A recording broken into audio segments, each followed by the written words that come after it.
Nepal government scraps 3% equity tax on education and health. Prime Minister says decision revised after public feedback. Nepal's transport management system undergoes upgrade. Service seekers face temporary disruption. Active monsoon trough continues to trigger incessant rainfall across Nepal. Transportation disrupted in 19 highways.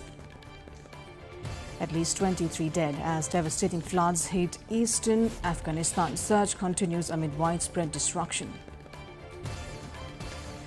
US slaps 50% tariff on Canadian imports. Canada vows trade talks as duties start in 30 days.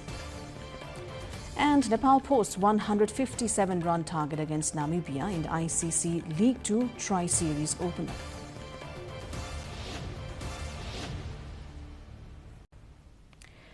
Good evening, I'm Sarah Sapsanamarai and this is NTV World Prime Time News. We're coming to you live from Kathmandu at 1900 hours Nepal time.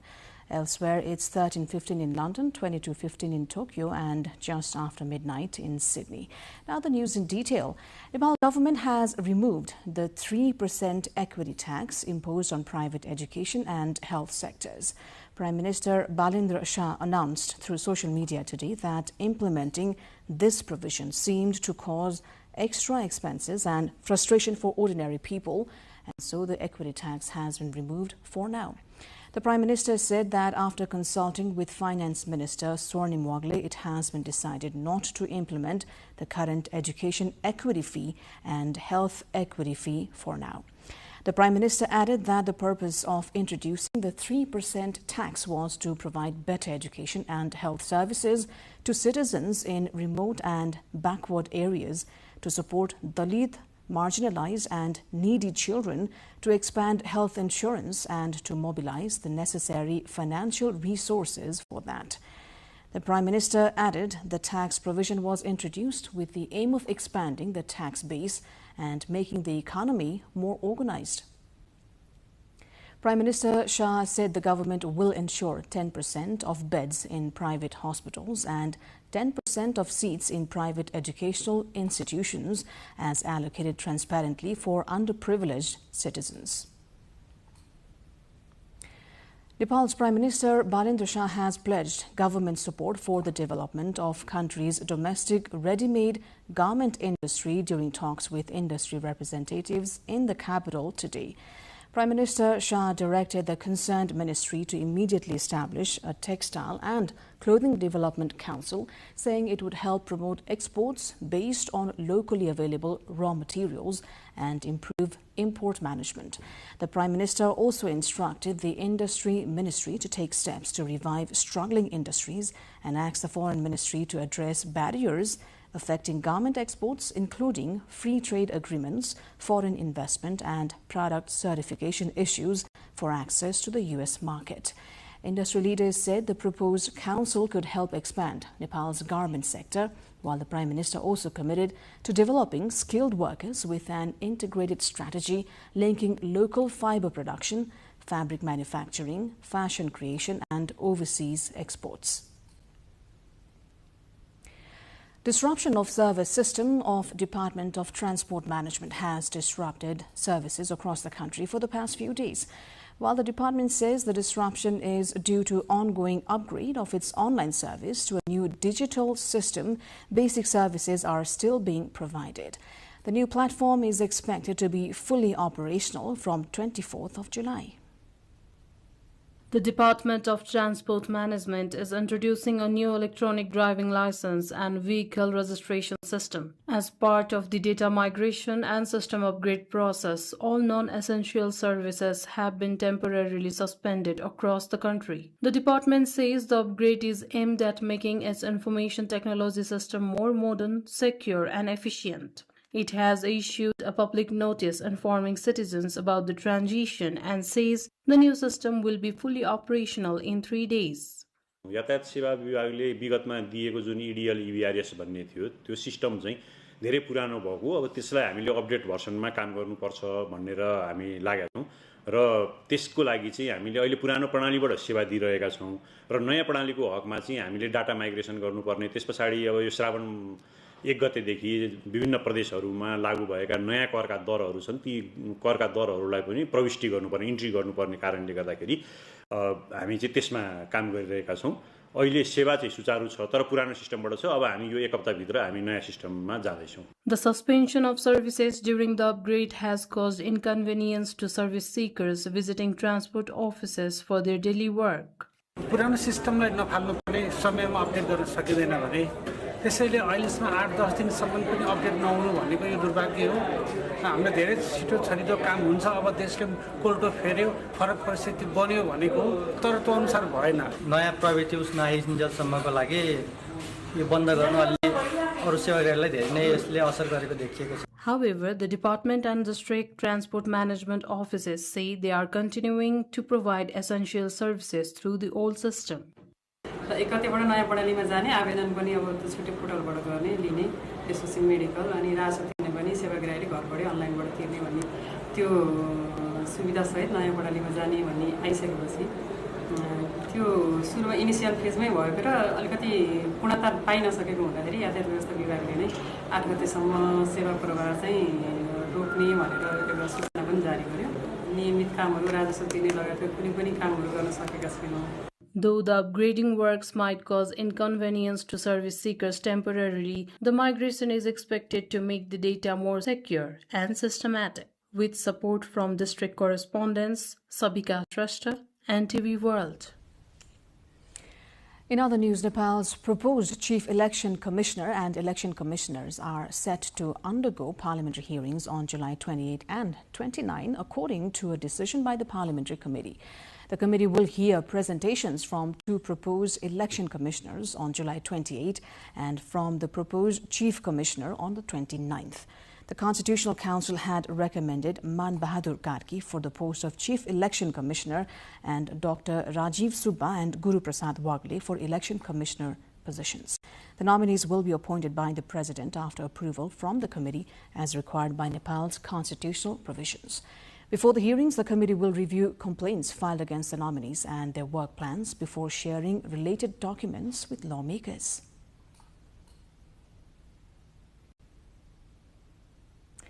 We're going for a short break here. More news coming up. Do stay with us.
You're watching NTV World and this is Primetime News. Welcome back. Nepal's Ministry of Finance has introduced the Taxpayer Incentive Gift Program Operation Procedure 2083 to encourage consumers to obtain bills, improve tax compliance and promote electronic payments.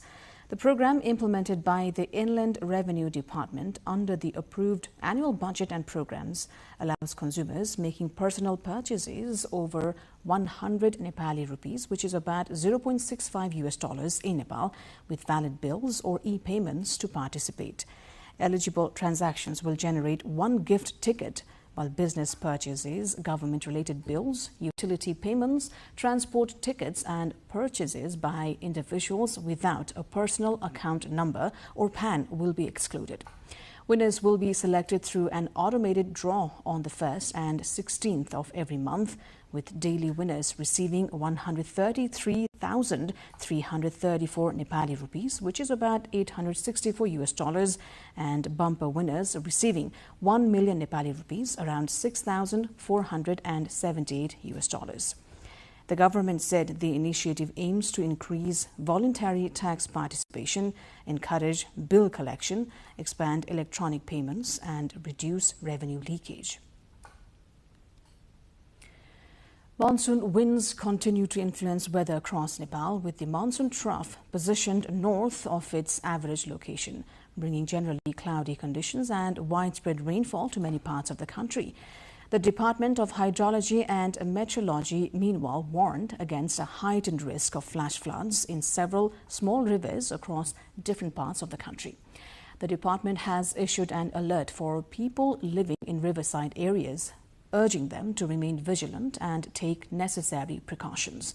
The risk of sudden floods has been forecast in small rivers across Jhapa, Udaipur, Gorkha, Lamjung, Jajarkot, Dailek, Kalikot, Doti, Dareldhura, Baitari and surrounding areas.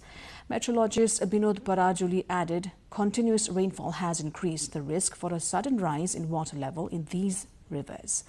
Residents living near rivers, streams and landslide-prone areas have been urged to remain on alert, use emergency hotline services when necessary, and closely monitor weather forecasts and official advisories. Meanwhile, incessant monsoon rainfall has disrupted traffic on major highways across Nepal due to landslides and flooding.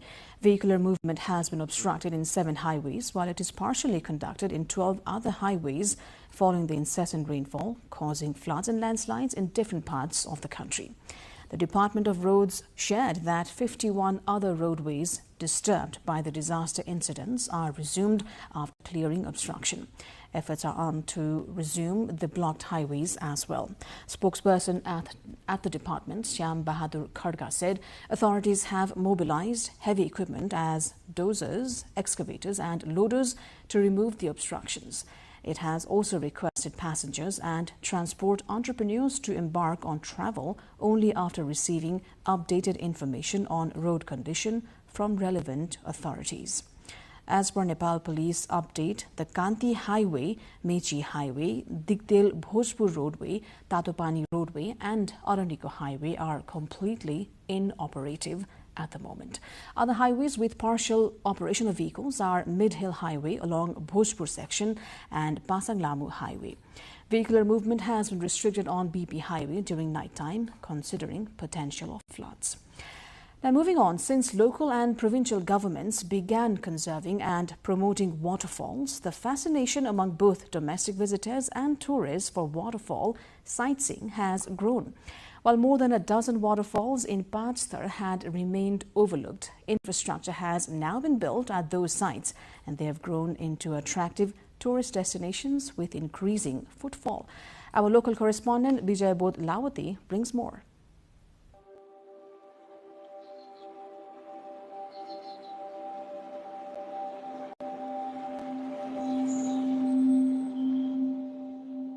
From forgotten cascades to crowded viewpoints, Pachthar's waterfalls are now paying the district back.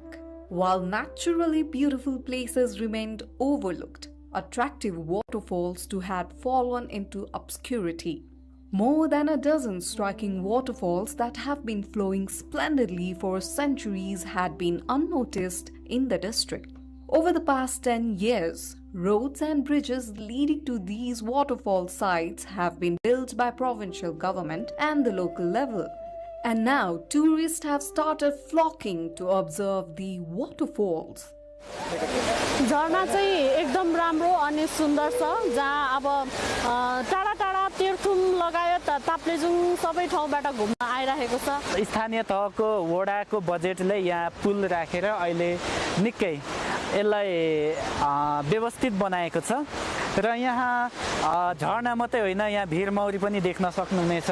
By developing waterfalls as tourist destinations, they have started becoming a source of income for local residents.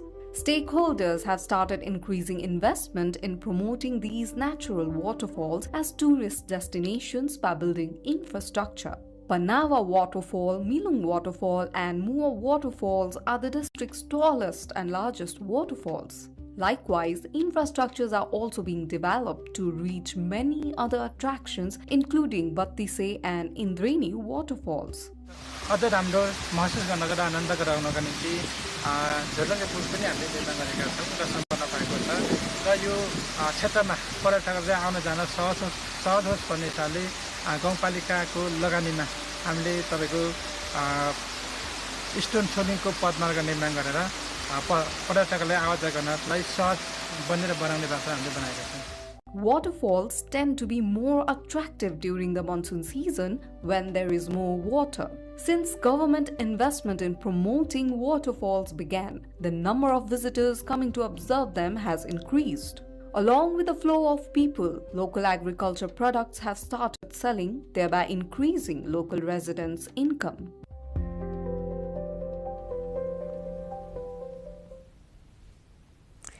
International news coming up next. For now, a short breather.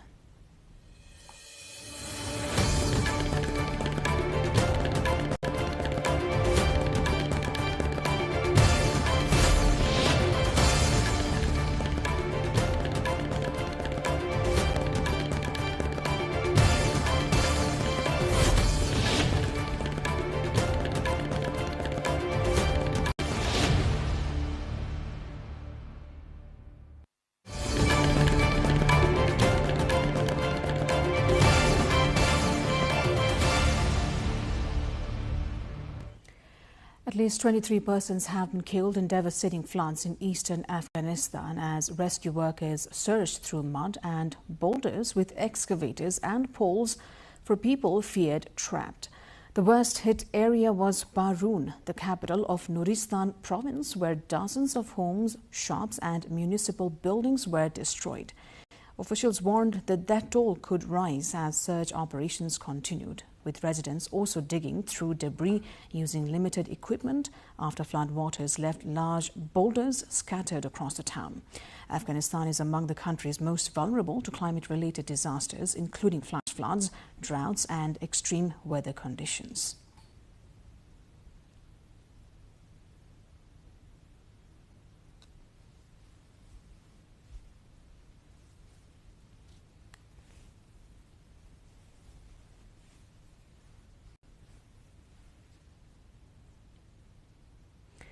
At least 9 persons have died and 15 others remain trapped after a tunnel collapsed at an under-construction hydroelectric project in India's remote northeast.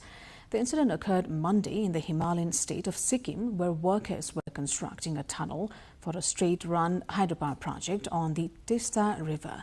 The collapse was likely triggered by a blast, the cause of which is yet to be ascertained. Toxic methane gas leaking from underground rock formations was hampering rescue efforts, allowing only teams carrying oxygen equipment to enter. The region also has seen torrential monsoon rains in recent days.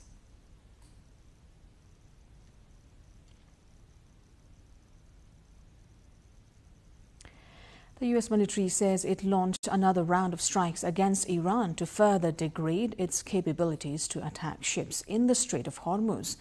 The strikes, the 10th consecutive night of attacks, come after U.S. President Donald Trump vowed to punish Iran for the deaths of U.S. soldiers. In response, Iran said it struck 2 oil tankers in the waterway, as well as U.S. military assets in Bahrain, Kuwait and Jordan, according to state news agency IRNA. Iran's President Masoud Pezeshkian has said Iran is now fighting a full-scale war with the U.S.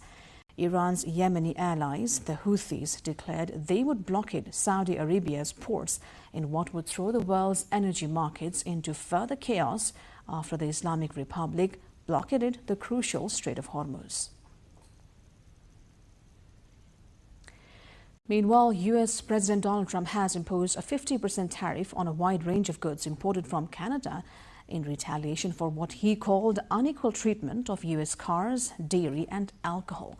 Everyday consumer items like wine and hockey sticks and industrial goods such as cement are among the goods targeted. However, several key exports will be spared, such as energy, potash, critical minerals and fish. Prime Minister Mark Carney responded by saying Canada stood ready to intensify trade talks with the U.S. in the coming weeks.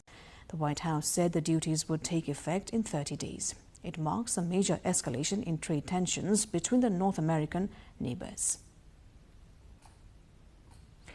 Now, members of British Prime Minister Andy Burnham's new cabinet reached Downing Street for the first meeting on Tuesday, a day after he was appointed the country's 7th Prime Minister since 2016. The new government's top team includes Chancellor John Healey, Defence Secretary Wes Streeting, Housing Secretary Angela Rayner and Home Secretary Shabana Mahmood, who was reappointed as the Interior Minister. Chairing his first cabinet meeting at Downing Street, Burnham told ministers that his government must become a cost-of-living government. He also announced plans to scrap VAT on household electricity bills from October, a move expected to save a typical household about £45 a year. The measure will be funded by cancelling Keir Starmer's proposed digital ID scheme, according to Number 10, although former Minister Darren Johns said the scheme was unfunded. More international news and sports update coming up next. For now, a short breather.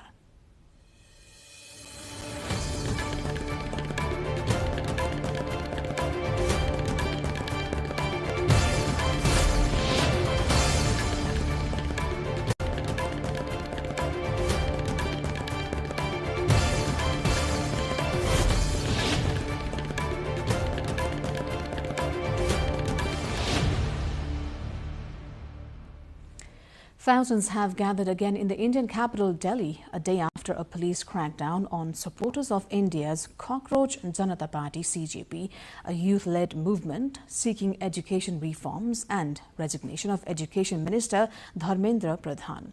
Tens of thousands of young men and women had turned up for Monday's protest and tried to march on Parliament, defying a police ban. Central Delhi witnessed overwhelming violence, with at least 60 protesters wounded when police used batons and tear gas on them. Policemen also tore down the stage and makeshift tents at the main protest venue.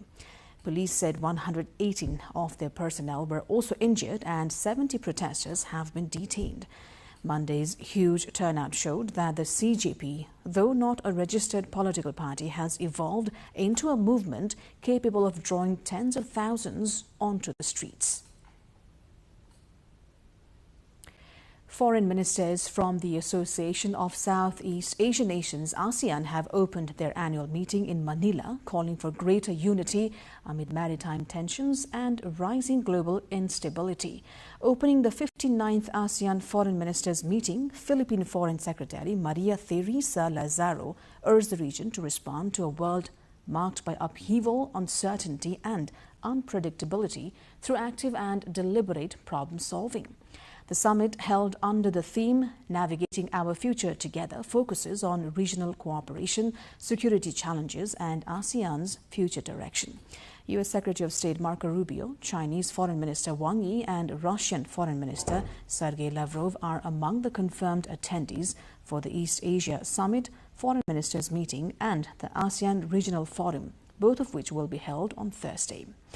Moving on, 7 medieval fortifications in southern France are seeking UNESCO World Heritage status as member states gather in Busan, South Korea this week to review around 30 new applications for inclusion in the list. These medieval strongholds, built between 11th and 13th centuries, are also known for their strategic hilltop locations.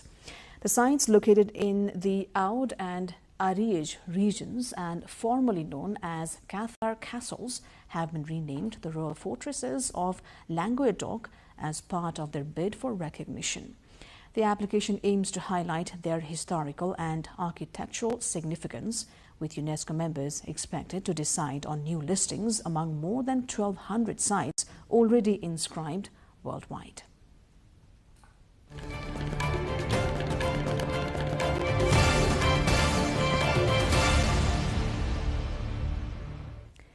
And with that, we move on to sports update.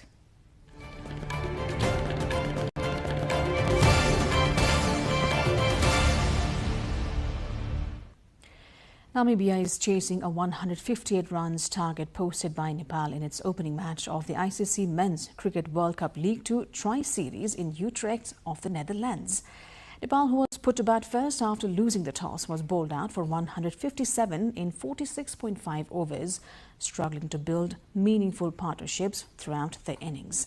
Namibia's J.J. Smith led the bowling attack with 6 wickets for 27 runs. Jack Brassel claimed 2, while Bernard Scholes finished with 2 wickets off Nepal. This tri-series also features host the Netherlands. Nepal will face the Dutch side in its next match before taking on Namibia again and will conclude the series with a second fixture against the Netherlands. Nepal currently sits 5th in the 8-team ICC Men's Cricket World Cup League 2 standings with 24 points. Now, Argentina will face an investigation into the ugly scenes at the end of the World Cup final, FIFA has confirmed. FIFA's disciplinary committee has appointed a disciplinary and ethics prosecutor to assess what happened after the final whistle at the MetLife Stadium. Any player or coach involved in the fracas could face suspension, while the Argentine Football Association may also be fined. Following their 1-0 defeat on Sunday, members of the Argentina team and backroom staff were involved in altercations with Spain players as they began to celebrate their World Cup success. Nahuel Molina, Leandro Paredes, Diego Almada and assistant coach Roberto Ayala all appeared to be involved. FIFA had already begun the process of potential disciplinary action against Argentina after their players held a banner in support of their country's claims to the Falkland Islands following the 2-1 semi-final win against England. Now, up to 2 million fans filled the streets of Madrid as Spain's World Cup winning football team celebrated its latest triumph with a victory parade through the capital on an open-top bus. The players and coaching staff displayed the World Cup trophy to cheering crowds gathered along the route, marking the national team's historic achievement with a citywide celebration. Supporters waved Spanish flags, sang and cheered as the squad thanked fans for their support during the tournament. The parade concluded a series of celebrations across Spain following the team's successful World Cup campaign. Meanwhile, in Buenos Aires, thousands of fans gathered to welcome Argentina's national football team as the squad returned home following its World Cup final defeat to Spain. Supporters lined the streets and joined a bus parade near the team's training camp, where players arrived aboard an open-top bus. Several key players, including captain Lionel Messi, were not among those returning with the squad. Despite the loss, fans praised the team's spirit, saying the players showed the nation love, grit and pride throughout the tournament.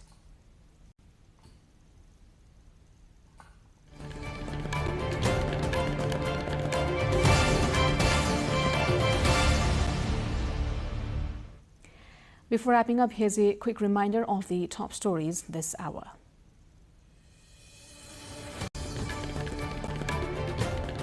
Government scraps 3% equity tax on education and health. Prime Minister says decision revised after public feedback. Nepal's transport management system undergoes upgrade. Service seekers face temporary disruption.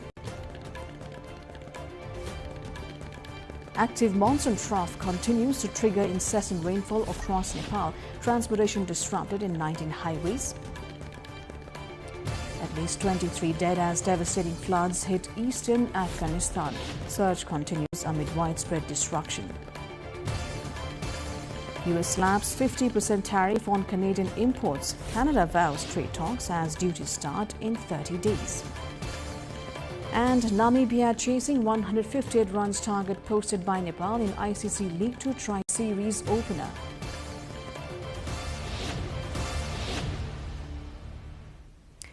That's it for this edition of Primetime News. Our next bulletin will be at 2200 hours Nepal time.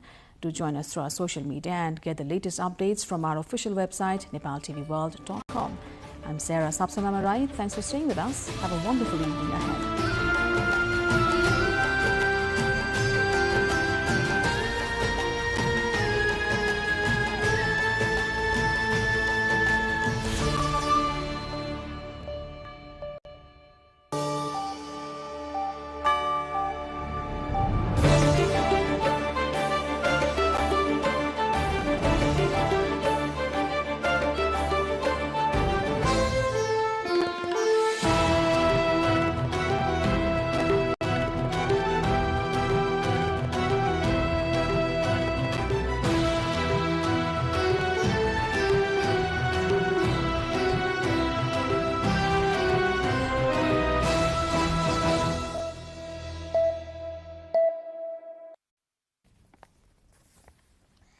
Welcome to the studios of NTV World in Kathmandu, Public Service Broadcasting PSB Nepal's new initiative to make Nepal more visible and audible to the global audience. Welcome on board.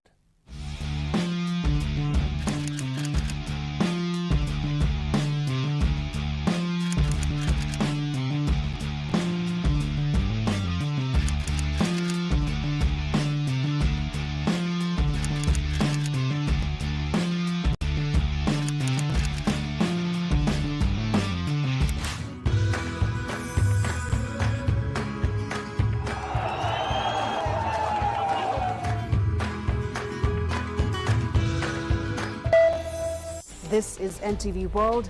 Facts that speak, insights that matter. Telling the stories of a changing planet. NTV World, Nepal's perspective to the world. Exploring the heartbeat of Nepali creativity. This is NTV World. The power of story shaped by technology. NTV World. Unearthing Nepal's hidden heritage. Discovering the timeless Nepal. Telling stories that endure across centuries. Where culture breathes, stories bloom. When the world moves, we make a sense of it. NTV World. Taste of Nepal. Every recipe, every flavor tells the story. Journalism in the digital age. Fast, focused, verified. Stories hold power. Stories reflecting life. Stories of the hinterlands. Reporting for NTV World. This is NTV World. Welcome to News Hour. This is NTV World. Welcome to Primetime News. One story at a time. Crossing borders, connecting voices. Where Nepal meets the world in dialogue. This is NTV World. Nepal's perspective to the world. Voices that connect Nepal to the world, bringing perspective, region and relevance to every story. NTV World, Nepal's perspective to the world. Stand by. Mic is on. 3, 2, 1, cue. We are NTV World.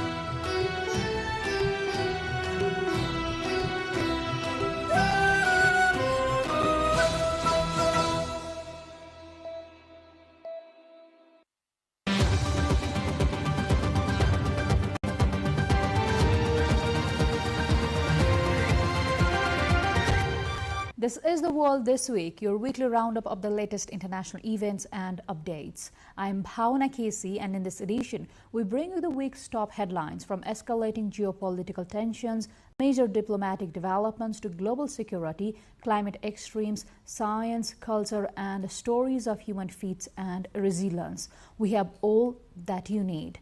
Let's begin with the latest developments in US-Iran tensions. The conflict between the United States and Iran has intensified, with both sides extending fresh strikes, while the closure of the Strait of Hormuz raises concerns over global oil supplies and regional stability.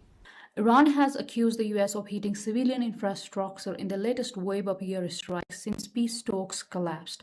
State media and provincial authorities said bridges, a train station, and an airport were hit. US Central Command CENTCOM has not given a list of targets but said the attacks were intended to further degrade Iranian military capabilities. US President Donald Trump has threatened to hit Iranian bridges and power stations to force Tehran to return to talks to end the war that began on 28 February with US and Israeli attack, prompting Iran to retaliate against Israel and US targets and allies in the Gulf. Iranian state media and local officials said 7 people have been killed in the attacks. In its response to the latest US attacks, Iran's Revolutionary Guard Corps IRGC said it had struck US maritime surveillance radar sites in Oman as well as targets in Kuwait and Bahrain. It also claims to have attacked a US Special Operations Command Center at Al-Tanf in Syria. Neither Syria nor the US have commented on the claim. Kuwait's authorities said the Iranian strikes had hit power generation and water desalination stations. As attacks escalate, the Strait of Hormuz, a critical waterway of Iran's coast that Tehran has effectively blocked throughout the war, has remained shut. A fifth of the world's well and liquefied natural gas used to transit through the strait, and the head of the International Energy Agency, Fatih Birol, said he had concerns about global energy supplies. US President Donald Trump has accused China of interfering in the 2020 election, drawing a strong rejection from Beijing, which called the allegations entirely fabricated. US President Donald Trump has accused China of interfering in the 2020 presidential election, claiming Beijing carried out a major compromise of US election data, allegations rejected by China as pure fabrications and malicious smears. Speaking in a primetime address from the White House, Trump said he had declassified intelligence files that he claimed supported his allegations that China attempted to influence the election in favor of Joe Biden. Over a period of years, starting during the 2020 election cycle, the People's Republic of China carried out what is believed to be the largest compromise of election data in history, resulting in China's illicit acquisition of 220 million U.S. voter files. Trump alleged the files contained personal information, including names, addresses, phone numbers, and political party preferences, which he said could be used for nefarious activities. The U.S. intelligence community has previously concluded that China did not interfere in the 2020 election, which Trump lost to Joe Biden. Responding to the accusations, China's foreign ministry strongly denied the claims, saying Beijing has never interfered in U.S. elections and has no interest in doing so.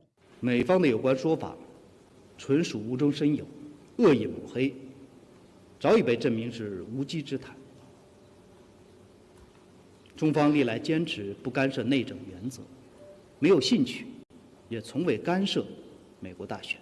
Trump delivered the speech 3 months before the U.S. midterm elections alongside members of his administration. But journalists were not allowed to ask questions following the address. The accusations have added to ongoing tensions between Washington and Beijing over security, technology, and political influence. UN leaders have called for urgent global action to accelerate progress on sustainable development goals, warning that conflicts, climate change, and economic pressures are slowing efforts towards the 2030 agenda. As governments gathered for the high-level political forum on sustainable development at UN headquarters in New York, President of UN Economic and Social Council, ECOSOC, Lok Bahadur Thapa, has called for stronger international partnerships and concrete action to accelerate progress on the Sustainable Development Goals, SDGs. Thapa said the forum would bring together evidence, innovation, and national experience to strengthen partnerships, deliver practical solutions, and build political momentum for implementing the 2030 agenda. Through the high-level political forum and these high-level segments, we bring together evidence, innovations, and national experiences and turn them into a stronger partnership, practical solutions, and political momentum for implementation. Hope is not strengthened by words alone. It is strengthened when commitments become actions, when principles become policy, when international cooperation delivers tangible results, and when people see progress in their daily lives. Opening the ministerial segment of the forum, UN Secretary-General Antonio Guterres warned that global progress on the SDGs was falling behind as conflicts, climate change, and economic pressures continued to undermine the development efforts. He noted that only 36% of the 139 measurable SDG targets are on track or making moderate progress, while 15% have regressed. Our mission is clear: to accelerate progress at scale and speed, by investing in the proven tools of poverty reduction, from education to universal health coverage, energy security, and adaptive social protection systems, by adopting policies that promote decent work, gender equality, and technological access, by grounding progress in human rights, and protecting our planet through climate action, biodiversity, conservation, and a just transition to renewable energy.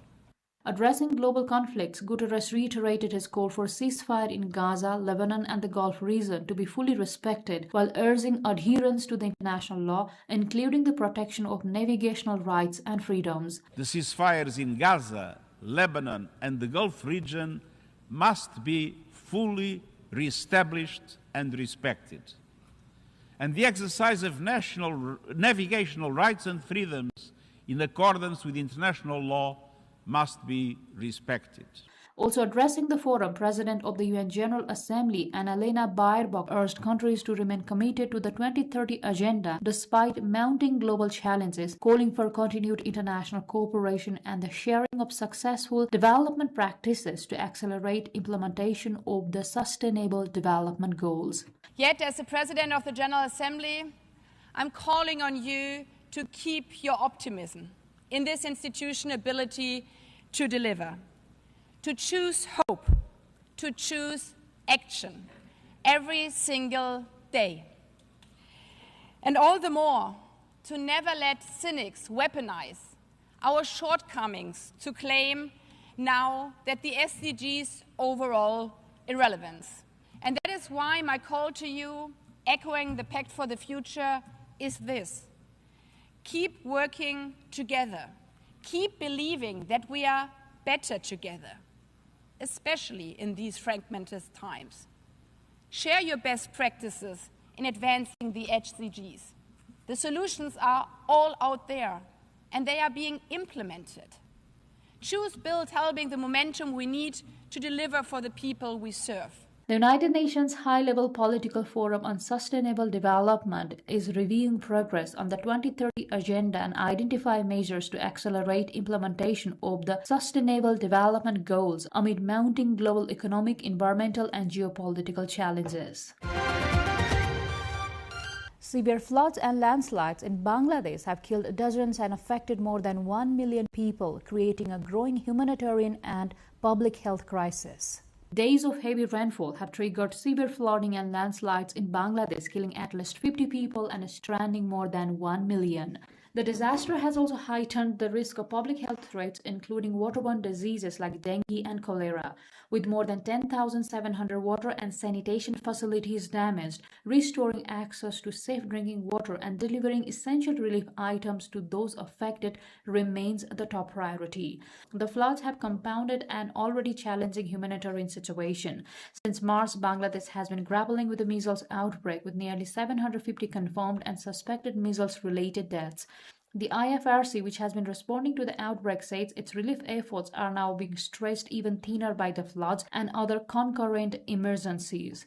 Efforts to deliver aid have been stalled by flooding across 7 districts, including Chhatgaon, Cox's Bazar, Rangamati, and Habiganj. In Cox's Bazar alone, more than 180,000 people have been impacted by the disaster. The city is sheltering some 152,000 Rohingya refugees who have fled fighting between the Myanmar military and rebel forces, according to non-profit watchdog Human Rights Watch. The refugees live in makeshift shelters on steep deforested hillsides, which are especially vulnerable during the monsoon season. Qatar mourned the passing of former Emir Sheikh Hamad bin Khalifa Al Thani, the ruler who steered the country's transformation into a major global player through economic growth and diplomatic outreach. Sheikh Hamad bin Khalifa Al Thani, the former Emir of Qatar who transformed the small Gulf state into one of the world's wealthiest and most influential nations, has died. He was 74. A charismatic figure with a friendly approach, the father Emir assumed the power in 1995. Regarded as the architect of modern Qatar, he embarked on leading development and reform plans and education programs using his country's vast natural gas wealth to push an ambitious agenda of political, economic, and social reforms. During his reign, Qatar's gross domestic product (GDP) increased more than 24-fold, while production from the North Field turned the country into the world's largest exporter of liquefied natural gas (LNG) by 2006. In record time, the small nation's LNG production capacity reached 77 million tons per annum, according to government figures. His tenure also saw the establishment of Qatar Foundation, the launch of Al Jazeera News Channel in 1996, the promulgation of Qatar's first permanent constitution in 2004, and the introduction of municipal elections in which women were granted the right to vote and stand as candidates. Under his leadership, the Gulf nations secured the right to host the 2022 FIFA World Cup, the first time an Arab country had done so. Before Sheikh Hamad's abdication, Qatar formally opened an office for the Taliban at the request of the United States, which set the stage for talks between Washington and the Afghan group, and ultimately led to NATO and the US's chaotic withdrawal from Afghanistan in 2021. Japan's parliament has approved changes to imperial succession rules, allowing the royal family to adopt distant male relatives and enabling women to retain royal status after their marriage. The Japanese parliament has approved a bill to relax imperial succession rules amid concerns over the dwindling size of the imperial family. The bill, passed by the upper house on Friday, allows the imperial family to adopt distant male relatives over the age of 15 and lets women keep their royal status after marrying outside the family. But it does not change the law barring women from ascending the throne, despite wide public support for a female emperor, meaning Princess Aiko, the only child of the current emperor, is still not eligible to succeed the throne. The bill cleared the lower house last week and will move through the final legal procedures before the changes take effect. Japan has the world's oldest continuous hereditary monarchy, with a lineage that is believed to span more than 2,600 years. Currently, first in line to the throne is 60-year-old Fumihito, the emperor's younger brother. Fumihito's son, 19-year-old Prince Hisahito, is second in line. Third in line and the last eligible candidate for the throne is the emperor's 90-year-old uncle. Without any amendments to the law, the line of succession will end if Prince Hisahito does not have a male child. However, with the new bill, male descendants of 11 former imperial branches could be adopted back into the family. These family branches had been removed following the Second World War. Female members of the imperial family will also be able to retain their royal status if they marry commoners. They were previously made to give up their titles and leave their families, which is what Princess Mako did in 2021 to marry her college sweetheart. This allows for a larger royal family who will be able to keep up with official duties like attending court ceremonies and making public appearances. However, descendants of female members with commoners will still not be able to inherit the throne. The reforms come as there has long been public concern over the lack of male heirs in the Japanese imperial family, along with debate over whether women should be allowed to take the throne. A 72-year-old seaweed harvester is preserving a fading coastal tradition, continuing a dangerous craft passed down through generations. Unfazed by crashing waves along the coast, 72-year-old Wu Feng Chiao, one of the last remaining sea women in Chinese Taipei, carefully navigates the slippery rocks as she gathers fistfuls of brownish-purple seaweed from the shoreline. The harvest taken from the exposed edge of the Pacific Ocean is a traditional practice that has sustained coastal communities for generations. Wu, who has spent more than half a century foraging these waters, continues the work despite the physical demands and dangers posed by strong currents, sharp rocks, and unpredictable tides. Each handful of seaweed is collected with precision before being carried inland, where it will later be cleaned, dried, and processed into jelly, preserving a food tradition closely tied to the island's maritime heritage. Seaweed foraging remains a declining occupation, with fewer practitioners continuing the labor-intensive craft. For Wu, however, the practice is more than a livelihood. It is a lifelong commitment to a way of life shaped by the sea. As younger generations move away from the traditional coastal harvesting, Wu's daily work stands as a reminder of a fading maritime culture. Sri Lankan doctors have successfully separated 5-year-old conjoined twins in a rare and complex operation after years of medical preparation. Sri Lankan pediatric surgeons have successfully separated 5-year-old conjoined twins Linuli and Lithuli in a landmark operation conducted through a collaboration. The twins were joined at the pelvis and shared a kidney located in a common pelvic area, underwent nearly 2 years of careful planning before the surgery. A team of around 30 medical professionals, including 15 specialists, carried out the complex operation after restoring the children's kidney functions. Doctors said the twins are currently in good health but may require further surgeries in the future. Medical specialists described the case as extremely rare worldwide, with only a limited number of similar separations reported. They highlighted the success as a result of years of teamwork, expertise, and advanced pediatric surgical care in Sri Lanka. South Korea's Buddhist community is turning to modern culture, digital content, and youth-focused events to reconnect with Gen Zs. Facing declining influence in rapidly secularizing South Korea, the country's Buddhist community has launched a campaign to attract younger generations through festivals, fashion, digital content, and modern cultural events. The trend, widely referred to as hip Buddhism, has seen temples embrace contemporary marketing strategies, including Zen-themed slogans, robot monks, and DJs performing in monastic robes in an effort to make Buddhism more appealing to Generation Z. Monk Myo-jang, spokesperson for the Jogye Order, said the initiative aims to communicate with young people in ways that resonate with them. The campaign has been credited with boosting interest in Buddhism among younger South Koreans, although some religious scholars and followers have expressed concerns that the modern approach could dilute the faith's traditional teachings and core values. Buddhist leaders say the initiative is intended to make temples more accessible and relevant to younger generations who are increasingly disconnected from organized religion. However, it is warned that the long-term challenge will be balancing innovation with preserving the spiritual principles and traditions that define the faith. Thousands of visitors are flocking to Turkey's Isparta province as vast lavender fields bloom, transforming the region into a major summer tourism destination. The annual lavender bloom has begun in Turkey's Isparta province, drawing thousands of domestic and international visitors to one of the country's best-known summer tourist destinations. Lavender fields covering nearly 5,000 hectares have come into full bloom, transforming the area into a landscape of purple during the peak flowering season in July. Visitors are arriving ahead of the annual lavender harvest to photograph the fields, which have become a major seasonal attraction for tourists, nature enthusiasts, and photographers. The influx of visitors is also supporting local businesses, with residents selling a range of lavender-based products, including essential oils, soaps, sachets, and other handcrafted goods made from the crop.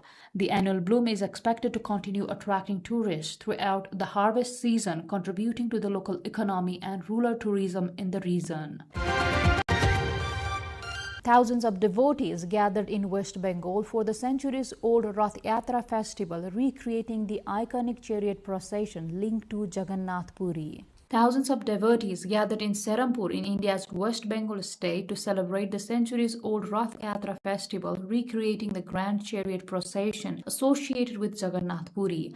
The streets came alive with devotional songs, music, and religious chants as locals and visitors joined the traditional pulling of towering chariots carrying representations of Hindu deities. The annual celebration, rooted in a centuries-old tradition dating back to 1396 in Serampur, drew large crowds who gathered to take take part in the procession and seek blessings. For many devotees, the festival is not only a religious observance but also a cherished cultural tradition passed down through generations, bringing communities together in a shared celebration of faith and devotion. Inspired by the famous Rath Yatra of Jagannath Puri in Odisha, the Serampur festival continues to attract thousands of participants each year, preserving a historic practice that remains an important part of India's cultural heritage. Thousands gathered along Da Nang's Han River as the International Fireworks Festival concluded with a grand finale featuring teams from China and Portugal. The Da Nang International Fireworks Festival has concluded with a grand finale featuring performances by China and Portugal along the Han River in Vietnam. Thousands of residents and tourists gathered outside the ticketed viewing areas to watch the final performances and celebrate the event. Many attendees said experiencing the festival among the crowds along the river had become an important part of the annual celebration. Visitors from both Vietnam and abroad joined the event, praising the festive atmosphere and community spirit. While Portugal owned this year's competition, organizers and spectators highlighted the festival's broader role in bringing people together. The annual Fireworks Festival has become one of Da Nang's major cultural and tourism events, attracting large numbers of visitors to the central Vietnamese city.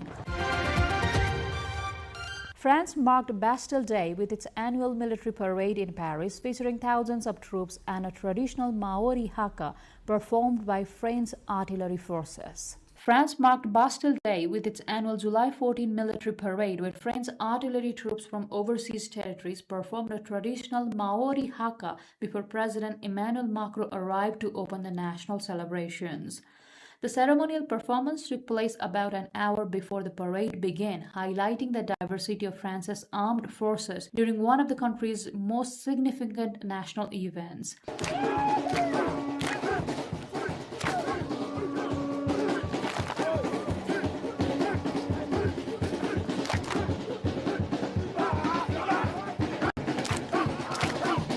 The ceremony later featured a flypast and France's largest ever Bastille Day parade with nearly 6,700 troops, 98 aircraft, 31 helicopters, and 315 military vehicles.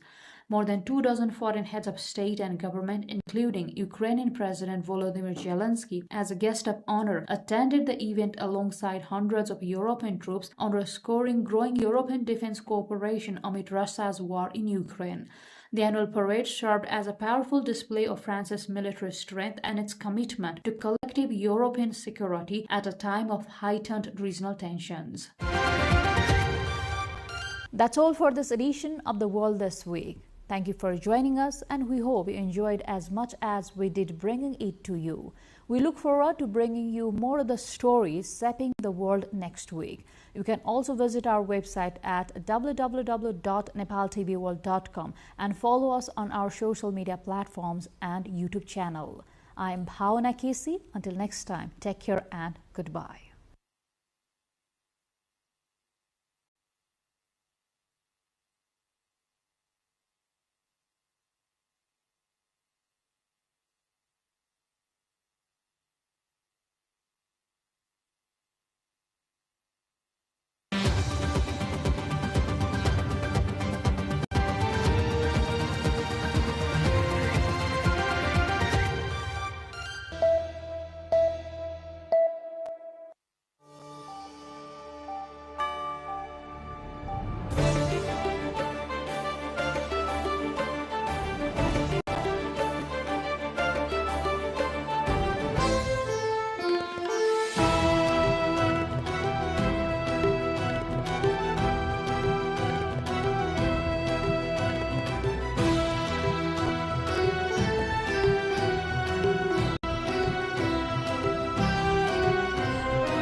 Welcome to Creative Forum with me, Shivani Thapa Bosnet.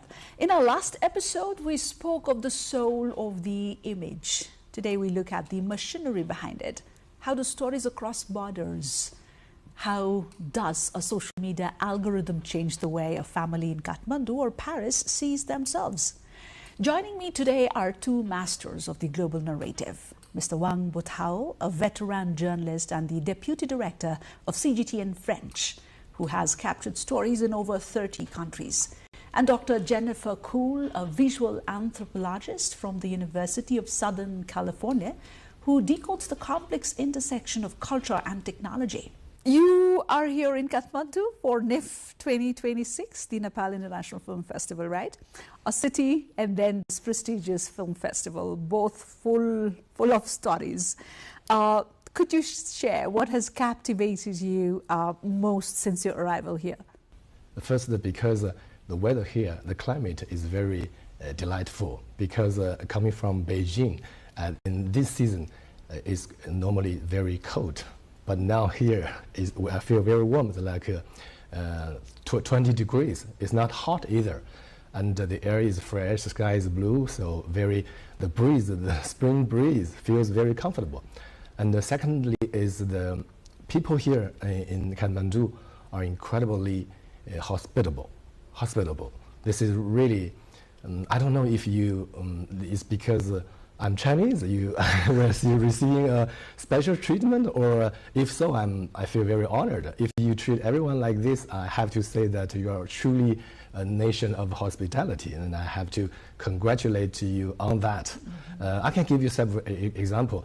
When we came out from the airport yesterday in the minibus, which took us to the opening ceremony venue, we saw some school girls sitting in a roadside shop.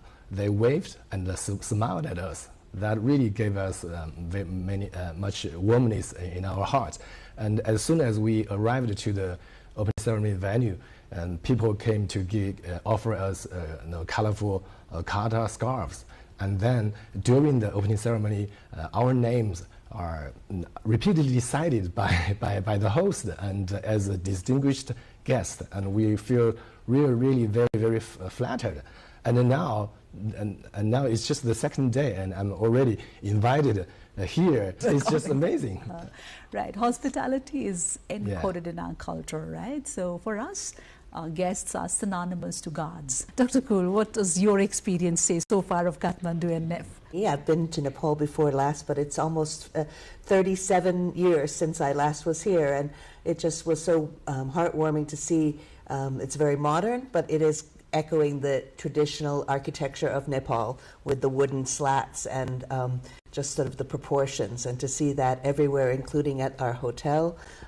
It's nice to see Kathmandu is modernized, but it hasn't lost the look of the Kathmandu that I remember from the 80s. Do you have any recollections from back then? Because as far as I know, you're very small, and I could see those very beautiful pictures with your parents. That was when I was first here, but they came back. They were stationed here again in 1980. So 86, I came here when I was in college. I remember going to Indrachok to get beads. And I remember a famous painter, Tanka painter, Bibi Thapa, and seeing his studio. So yes, I have many memories from the 80s, and it is much different, bigger buildings, the idea to have Wi-Fi everywhere, but it's very rare to have all this level of modernity alongside still very distinctive Nepali flavor.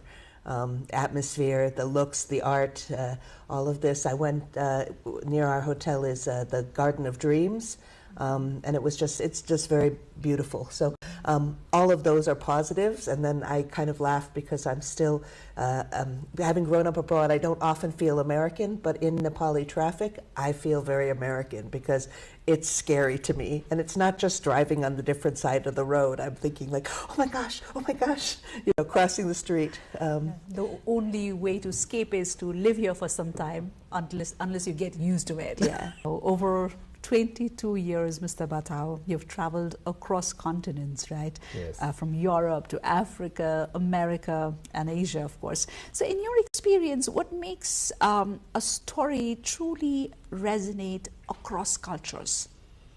I think it's humanity. This is the most important thing for me any kind of creation.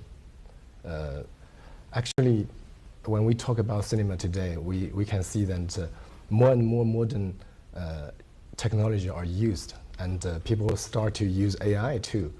But for me, the most important part in cinema is really the side of the humanity, is the story, is the story which really touched the heart of people. Anyway, for me, if I go to a cinema to see a movie, I don't go there to see all these special effects or things like this. I go there for a story which will touch me. So I think whatever the form of the art that you create, the most important part is to show the humanity. From an anthropological lens, how do a cultural context, especially the social norms and technology, help shape the way stories are received, and how do you think they should be told? I guess it's the question that you would ask my colleague Batawa here about. I think there are certain human universals, and certainly we were one of the categories I'm on the jury for is national shorts and national documentaries. So things like family, as you say, things you can identify with, but the sort of the idea of people suffering and longing for something. If you can relate, we can all relate on that sense. I don't think technology changes the what. It changes the how. Yes. But the essence, the story, the soul, and something that people can connect to, that's got to be the heart of it. And sometimes it's harder with cross-cultural, but I don't really think so, because I think oftentimes when something is abstracted and it's not familiar, then you can see the humanity instead of knowing, oh, it's those people, right? To have a little distance can actually humanize. Can you share a story from your travels, both of you, or from your research maybe, that stayed with you because it bridged cultural divides? April 1st, I went to Bodha. Because I had my parents to commemorate. Both had passed away, and they both loved Nepal. So I went there. There was the Tamil Jatra festival to honor passed away relatives, and everybody there was so kind. I was putting the offering in the wrong place, and somebody who she saw me and she just took my hand and put like that. And there was no, I didn't know whether she was speaking Nepali or another language. She didn't try. We didn't use words. She just gently corrected me, and the eye contact. So that was really quite nice, because it was quite crowded, and you have to go up and down stairs. And I didn't have fear of falling or just performing the puja wrong, because people just help you be right. So that's sort of this cross-cultural feeling. Which, yes, I think it's definitely in the Nepali spirit, and also because there's so many tourists, you have a lot of people who are lost and don't know how to do it the right way. So the patience was much appreciated. It was a travel that from the Casablanca in Morocco to the capital of Rabat, and I don't remember why. There was a train actually which took me to the capital city of Rabat, but I didn't know why, but I still remember that I rented a car because maybe it's because it was too late at night and there was no more train, so I had to go to the other city, which was the capital city, to cover a very important event.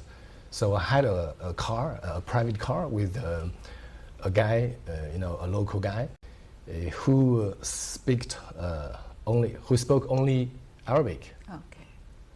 And I spoke at that time Chinese, English, and French, but not Arabic.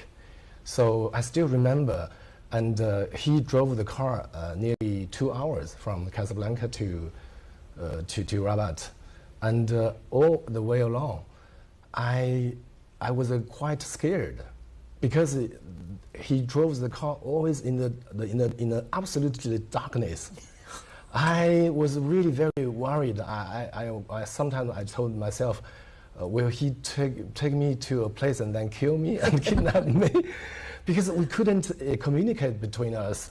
he couldn't understand me, I couldn't understand him, but I just showed him where I shall head to. And still, you know, without the possibility to communicate in our language, still we try to make us understood by gestures, or sometimes we play a piece of music, then he tried to, you know, get out some words in French and things like this. And we had a wonderful night together. Finally, because actually to lower his cost, he didn't pick the highway. He chose a very small, a narrow way, which is even darker. So I was really, really scared. But finally, everything, you know, ended very well. He took me to the much brighter city of Rabat, and I paid him. And this memory, I think, will still today, every time when I think of my career, I can think of this guy. So the next time you decide to go back, you'll want to learn Arabic. Yes, probably, yes. Dr. Jennifer, in scenarios like this world is huge, beautiful, so much diversity. How do you see the role of cinema bringing the world together? Certainly sharing stories, learning, you know, that things can look very different on the surface, but that the actual emotions that we all share as one species.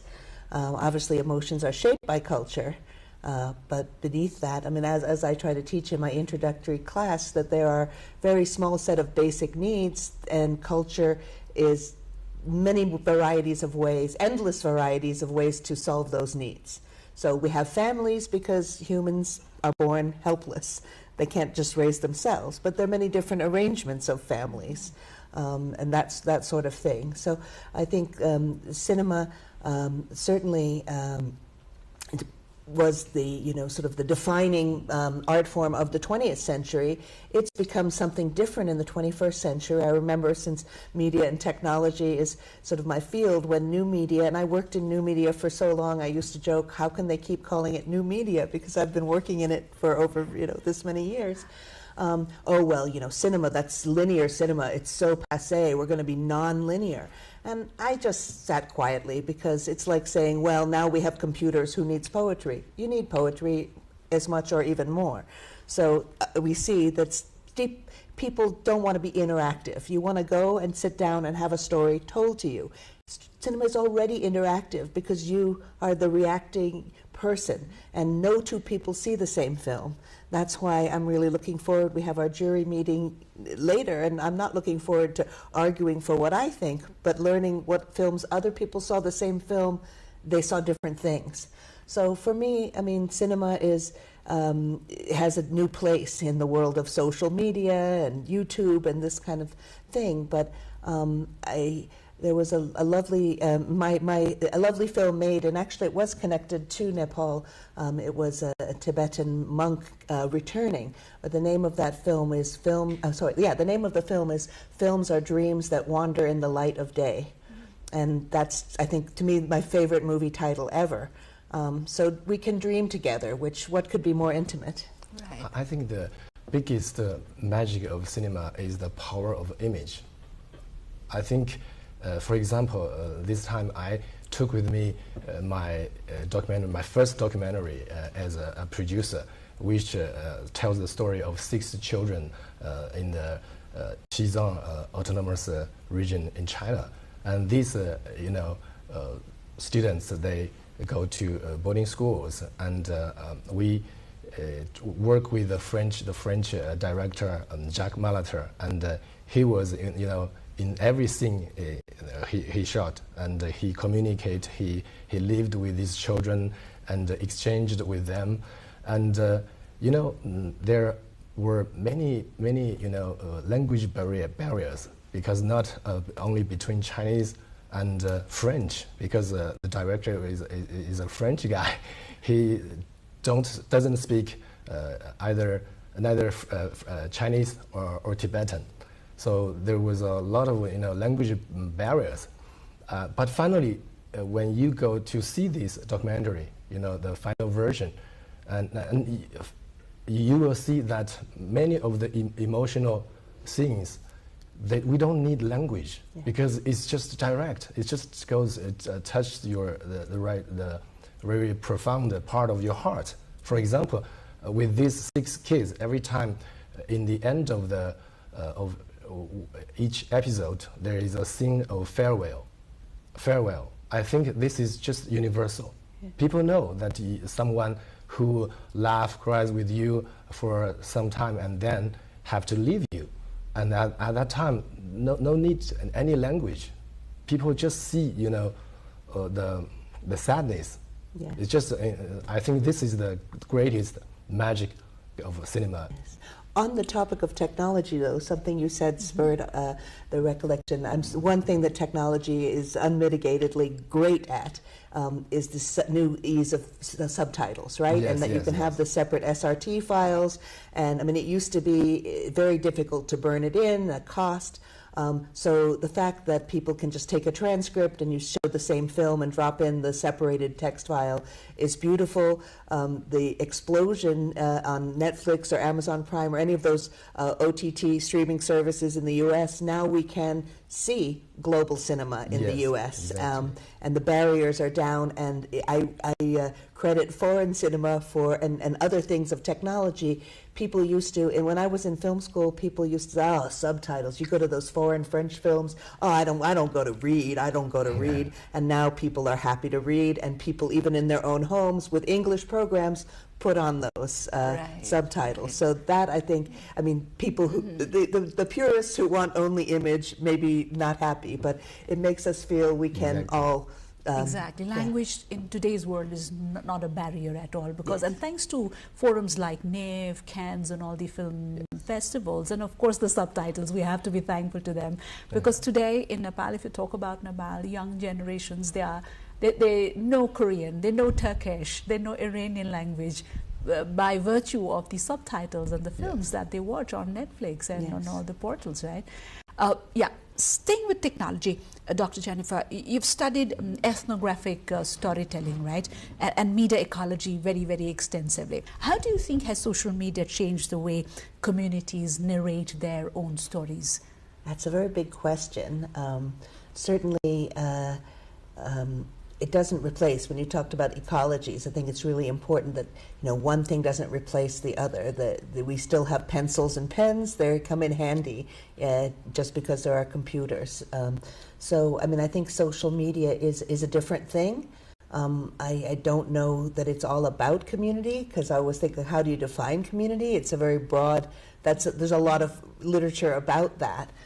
Even thinking about the Max Weber, the famous sociologist, talked about the community of the streetcar, or just as I was talking at Boda, that's the community of people that are going to make the observance. It can be fleeting. It doesn't have to be permanent or that kind of thing. But I think social media, it can compete in a lot of ways, but then also connecting, so people can hype is one word for it, but also say, hey, share is another word for it. So it's much more tricky in terms of getting the word out. And there are some, as a scholar, you're often critical to worry about sort of the competition for attention. We still have the same number of hours in the day. We still have the same nervous system that was really built, for Neolithic times, thousands of years ago. And so I think that there are dangers. But as long as, going back to the opening ceremony yesterday, they were talking about future forward, but keeping memories. And so I think that there's that give and take with the question you asked me in terms of the effect of social media on cinema. Some positives, but also we have to, with our eyes open, see that there can also be challenges. Does this present any sort of risks on the authenticity of the stories that are coming? Of course. There's a huge risk.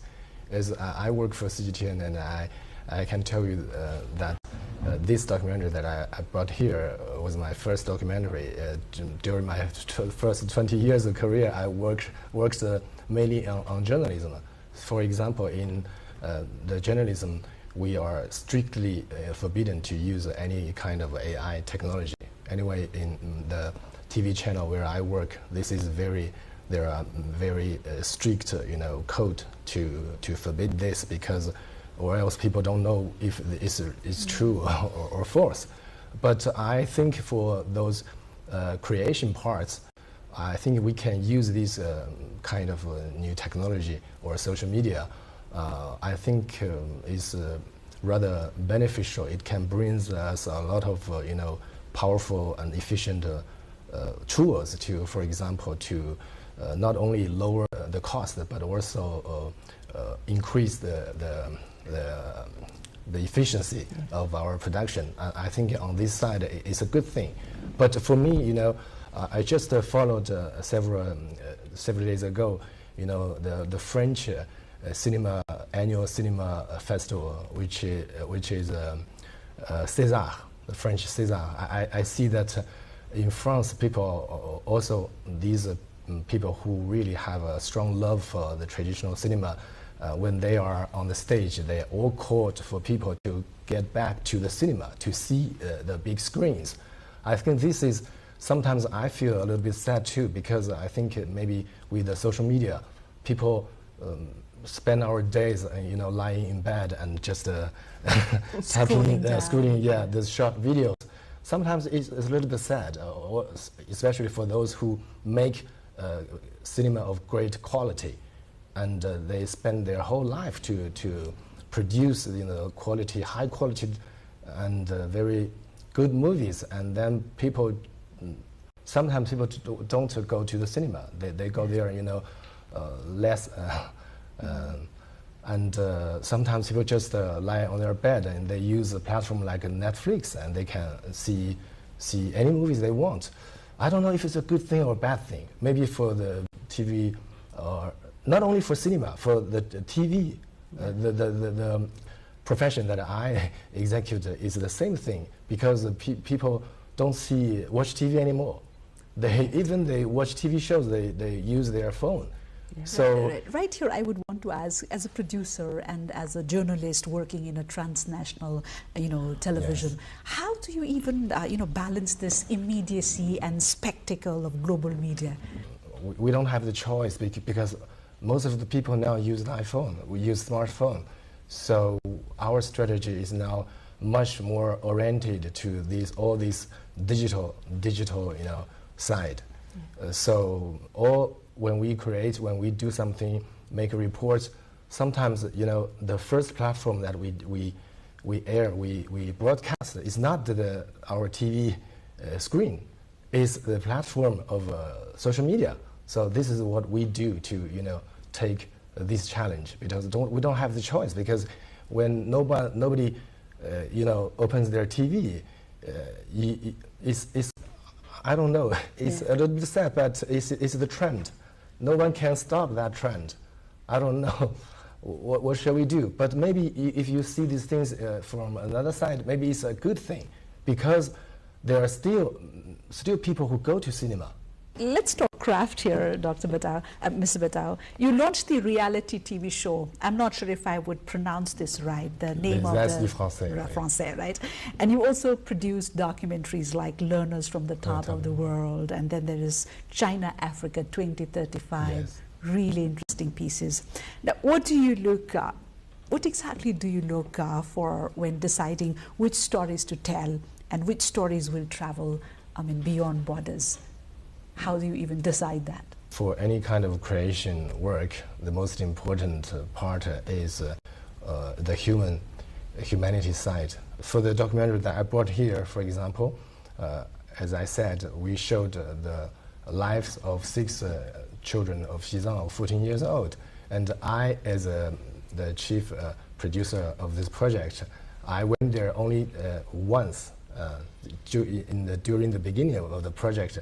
And then I had a lot of work to do, in the headquarters. So it's the executive team who went there during nearly 2 months. It's really tough work. But finally, when I see the movie, the most touching part of this documentary is really all these emotions that are shown here. Especially for me, it's even more special, because I have myself a daughter of 14 years old. So when I see these boys and girls of 14 years old on the plateau of Xizang, actually I found out that through the camera of Jack Malata that they are actually like my daughter, exactly the same thing. So it touched me a lot. Dr. Jennifer, from a filmmaking perspective, especially in ethnographic storytelling or work, how do you decide between observation and narrative intervention? I mean, how do you stay true to your subjects while crafting a very compelling story? Well, I mean, in terms of the trend of ethnographic cinema, we have, for the last 20 years at least, moved towards more participatory, rather than extractive filmmaking where there's the separation of people on either side of the camera. Now it is seen as more collaborative, because that's always how it has been. It's just to acknowledge that. In your opinion, what do you think is the single most important principle the young storytellers, whether it is journalists or whether it's filmmakers, should hold on to today? Don't forget the past. I mean, I am not as rosy-colored about the technology, perhaps, as we are sounding, especially when I hear that you're saying the same thing that I hear others, that we don't have a choice. And then I'm always worried about, well, then where is this power? Because if it's not the power from the people, then where is it coming from? But I do have a lot of faith if you don't forget the past, because this has been the gift of humanity, is that we don't have to discover everything for ourselves. We have, from previous generations, from 200,000 years, there's been humanity. We've been writing things and teaching things, a little bit less than that time, but particularly in a country like Nepal with such a distinct and rich and diverse cultural heritage. Yes, your grandmother, your parents might not understand social media, but they know things worth knowing. I would say that to the youth.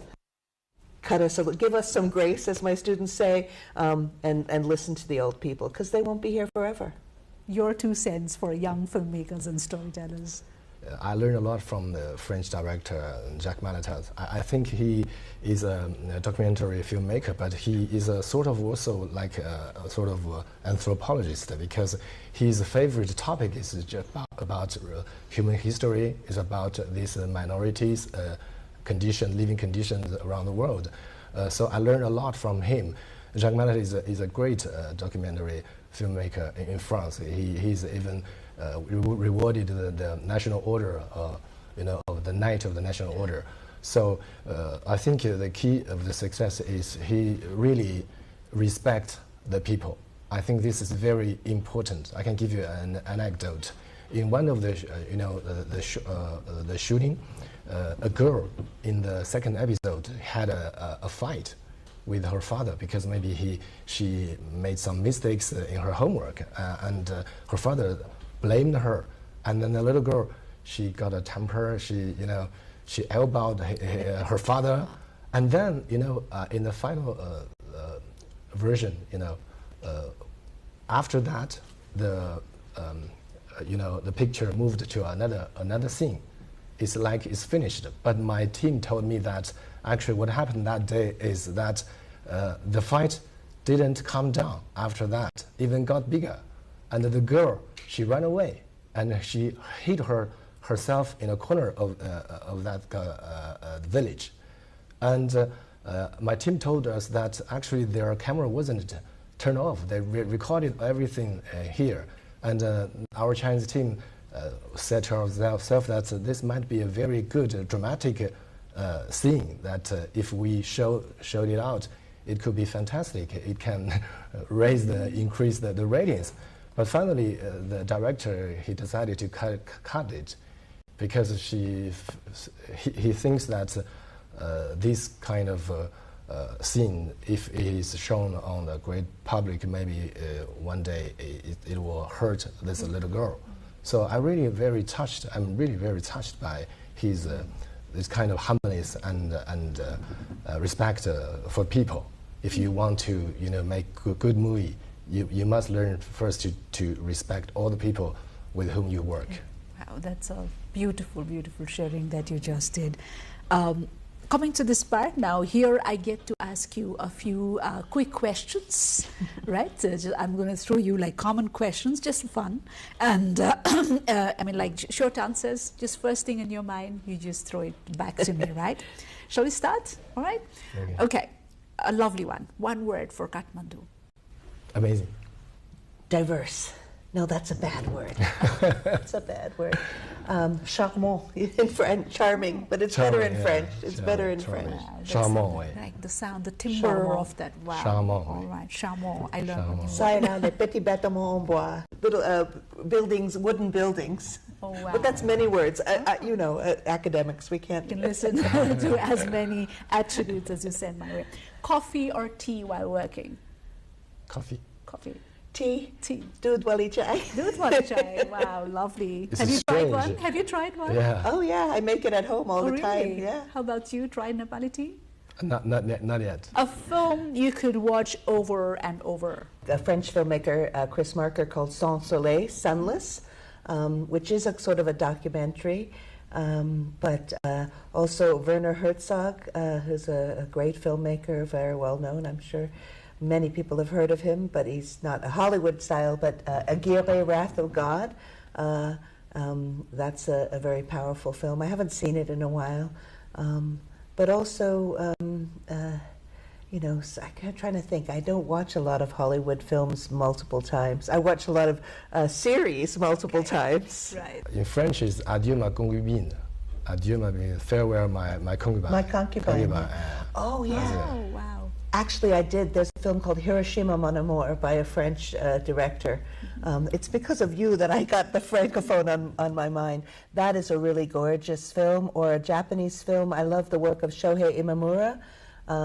He made a film called Vengeance is Mine. That one, I haven't seen it in a long time because it's not an easy distribution, but I would watch that multiple times. I'll make sure I take note of all these.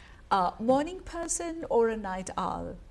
I'm a morning person nowadays. If you have to shift, because if you're doing field work, you're at the whim of the people that you're living with, and I will stay up if I have to, but my normal rhythm is to be in bed early and get up at 4 or 5, so morning. Does your work allow this privilege to you? It does, and especially now that I am in the stage of life where I don't have to worry about waking anybody else up. Yes. Right. How about you? I'm a night person because of my job. I don't have the choice. Yeah, because actually I work in news, and with the time lag with all these countries which speak French. Every day I had to stay till very night to monitor what is happening in the world. So, favorite storytelling tool: a camera, pen, or voice? Well, I mean, if you have the attention of people, a voice. But I would say editing is the best. That's where films, you know, they say films are written multiple times. The screenwriter writes it once, the director is writing it again, but the final say is the editor. So I would say, you know, any kind of a good editing program, and, you know, my favorite was cutting by hand, but that's gone, and that's fine. You know, that way I don't have to worry about spilling coffee on stuff. For me, camera. Camera. Because I work on TV, and I am really sure that maybe TV will disappear one day, but a camera will never. A city that feels like home. Both of you travel intensively, right? So a city that feels like home. Los Angeles, California, because it has the world. It just sort of all. I mean, that's what makes you know. That's the strength of America. The real strength, all the people, the immigrants that make it so. But Los Angeles is just a very expansive city. Nobody thinks it's beautiful, and it loves every other city. We're always saying, like, oh, when I lived in San Francisco for the .com years, I did my work there. When I was leaving, people were like, why are you leaving? Where are you going? Los Angeles. They made these faces, and I was like, well, I'm going to... And then when I arrived, I got in the cab at Los Angeles Airport, and I was telling the cab driver, oh, I'm moving here. Oh, where are you coming from? San Francisco. And he looks in the rear view and looks at me and says, oh, that's a beautiful little town. We have an expansive heart for all the other cities in the world, and that's why I love it. For me, maybe Paris. Because I spent maybe a very precious part of my life there from 2008 into 2011, and this is really a lapse of my life which is very precious. Like the American writer Hemingway said that you will never forget Paris because it's a moving feast. Paris is a moving feast, and every time now when I travel to Paris for professional purpose, as soon as I got down get off the airplane, it's really felt like home, because everything to me is that familiar. I spent a part important of my youth there. Right. Just a curiosity, Mr. Batao. I mean, no judgments here. How did French happen to you? Because I don't recall meeting a Chinese who speaks French and speaks French better than the French themselves. Yeah, so maybe I don't know. Maybe I'm sort of predestined to this language and this culture. When I was in a college, middle school, high school students, and then we got to choose our major in college. I like learning foreign language, and I'm very interested in all these exotic things in foreign countries. So because you know that in China everyone learns English since a very young age, but if I continue to learn English, I think that's not cool. So I told me that's a smart move. Yeah, why not another language? And then this language is maybe for a boy of 18 years old. He sounds really sort of romantic or exotic. Oh. So I picked it just by accident like this, and now it becomes my whole life, love. Right. Let me come to one of my favorite questions. Silence in cinema or music? You gotta have a reason for both.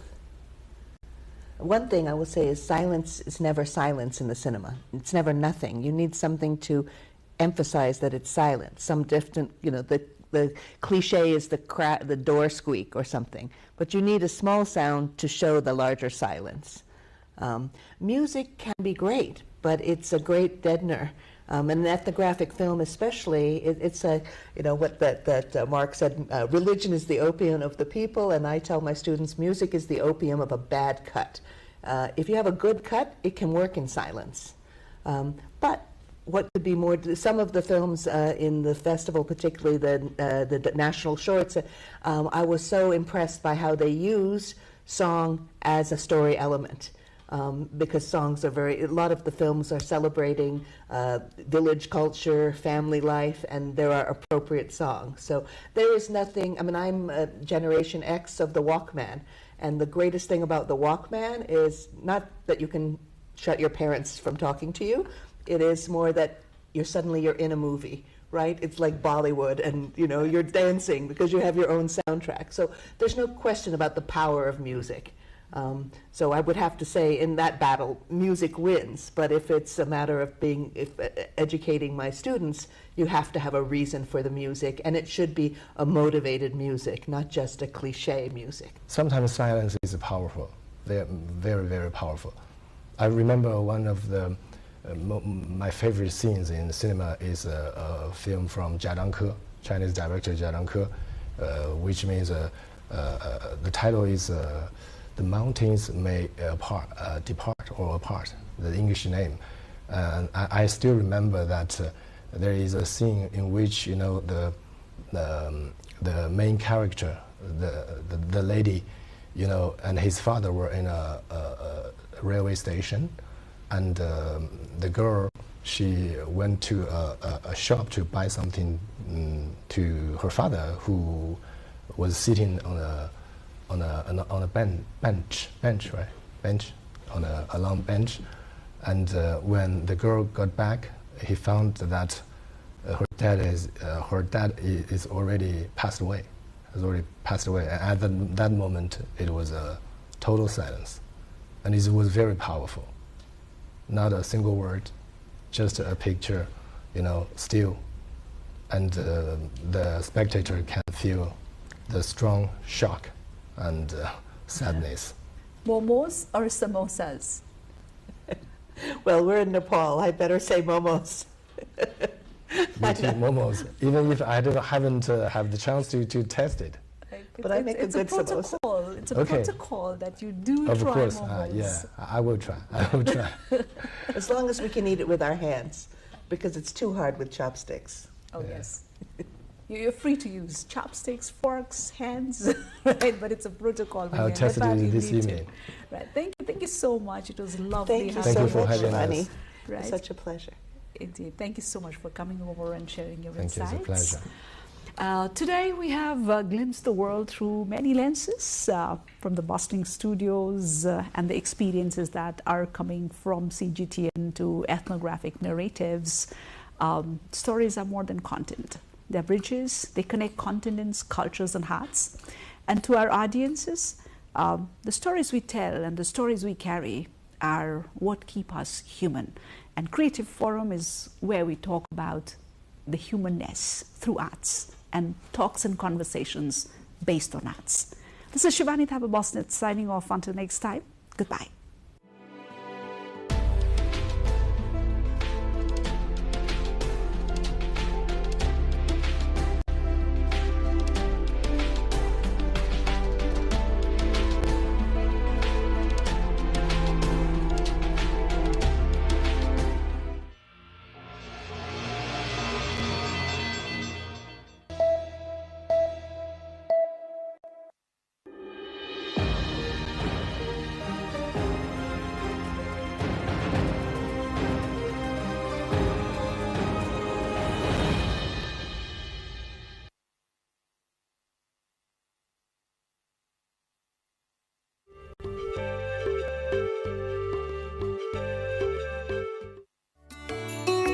Human beings have made drastic progress in the sector of handicrafts with the development of civilization from the Stone Age until the 21st century. These include and are not limited to works of art, sculptures, wood and metal crafts. These handicrafts have also found religious, historic, cultural and archaeological acceptance and significance.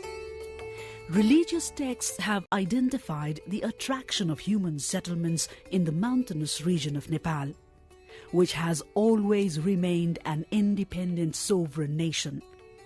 Ramapithecus human remains found in Butwal of West Nepal clarifies that human settlement had begun in Nepal more than 10 million years ago. We find historic references of works of handicrafts made by those living in this region.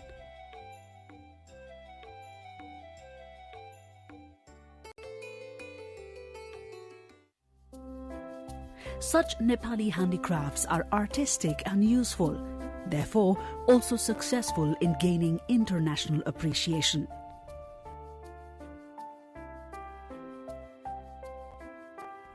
Instead of the modern handicrafts, Nepal is well introduced in the international community by its traditional and historic works of art and craft.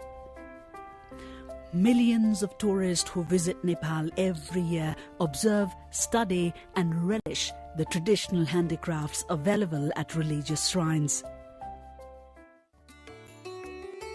The high-quality woods brought from local forests are seasoned before being carved. Nepali woodcrafts are not only popular inside the country, but also have a demand abroad and therefore are exported.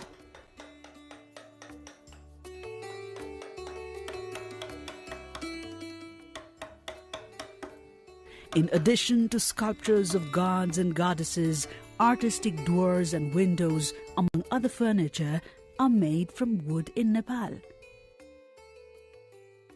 Best examples of Nepali woodcraft can be taken as the artistic carvings at palaces, temples and other religious shrines in Kathmandu, Lalitpur and Bhaktapur.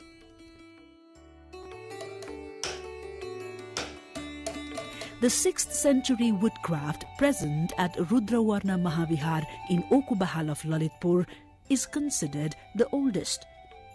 Nepali woodcraft continues to thrive with the creativity, dedication and effort of trained artists.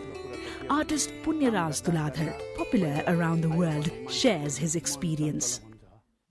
Lalitpur is popular around the world for its metal craft in Nepal.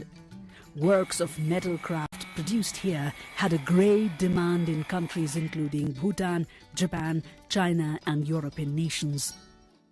Metal statues are developed using two methods in Nepal: repose art and lost wax process, both widely popular around the world.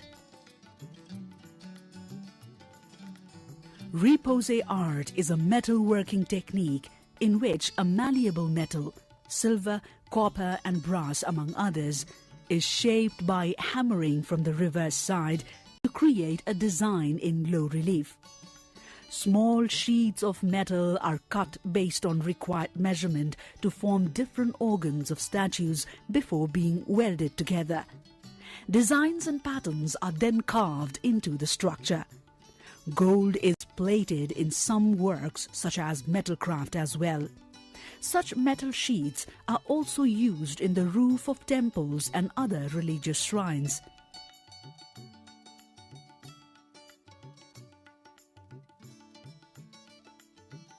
Lost wax process is the technique by which a metal sculpture, often silver, gold, brass or bronze, is cast from an original sculpture of wax made of honeycomb. Molten metal is poured into a mold that has been created by means of a wax model. Once the mold is made, the wax model is melted and drained away. In the second phase, the metal sculpture is cleaned with different machines or equipment. After filling of the sculpture, it is then plated with gold or painted with colors based on the requirements. Most of such sculptures are found in Buddhist and Hindu religious shrines. Globally recognized senior artist Krodh Kala Shiromani Kalu Kumale shares his experience. Existing sculptures present in Nepal and at museums abroad prove that the works of sculptures have a long history in the country. Sculptures made using the lost wax process have a huge demand in China and other countries and continue to be exported. Okubahal, Nagbahal, Haugal and Tangal, among other places, are the pioneers in metal craft. Likewise, metal crafts of Tansen in Palpa, Chainpur and Bhojpur are also popular around the world.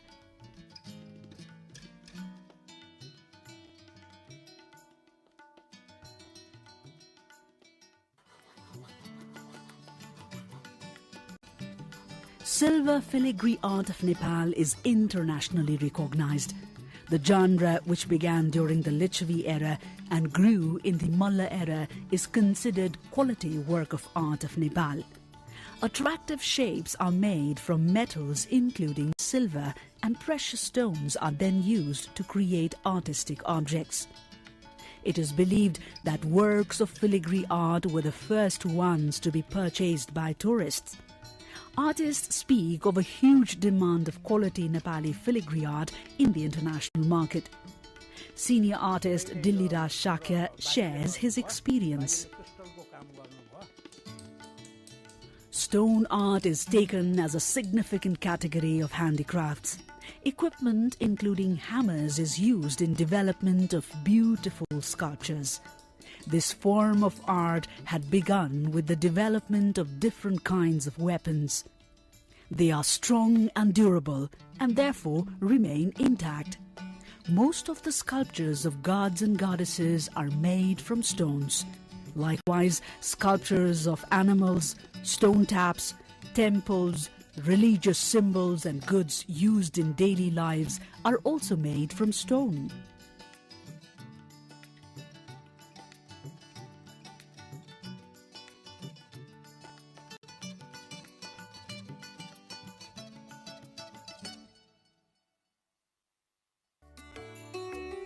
Most of such sculptures are made from the stones found in local hills, including Hattiban, Machegao, Tika Bhairav, Godavari and Kharpa, among others.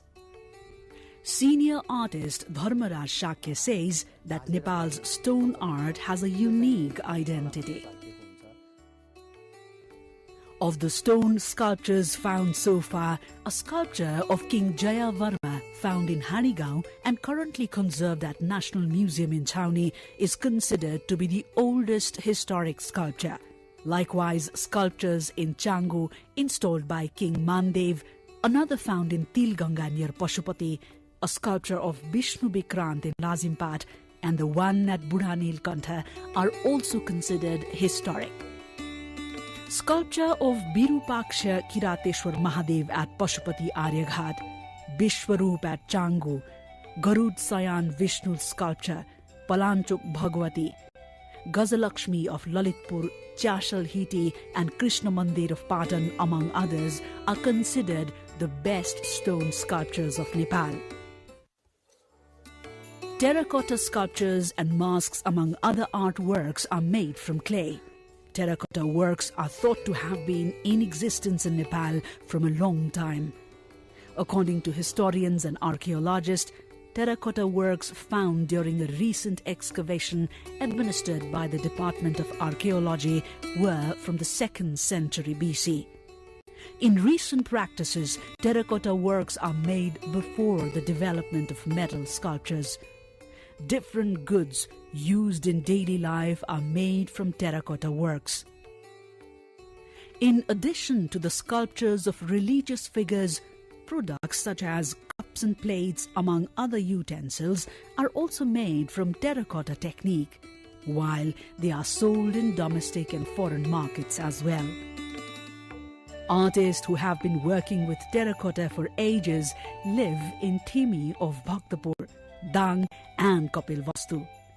Popular artist Gopal Kalapremi says the creativity and dedication of Nepali artists has been uplifting terracotta works in and outside of Nepal.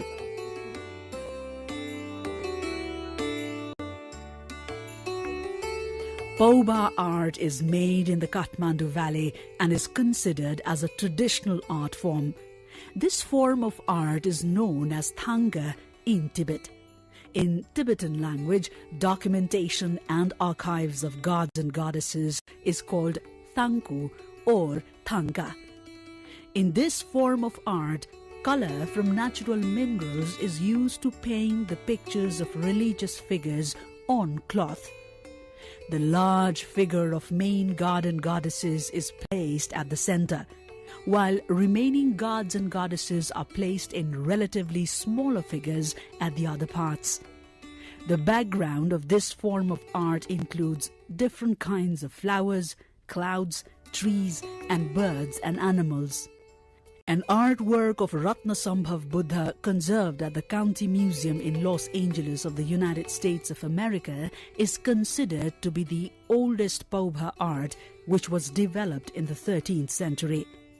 The Amitabha Buddha art of the 13th century, also at the County Museum alongside Vishnu Mandala of 1420, and the 19th century's Sahas Bhujalokeshwar saved at the National Museum in Chhaoni, are considered to be Nepal's best Paubha artworks.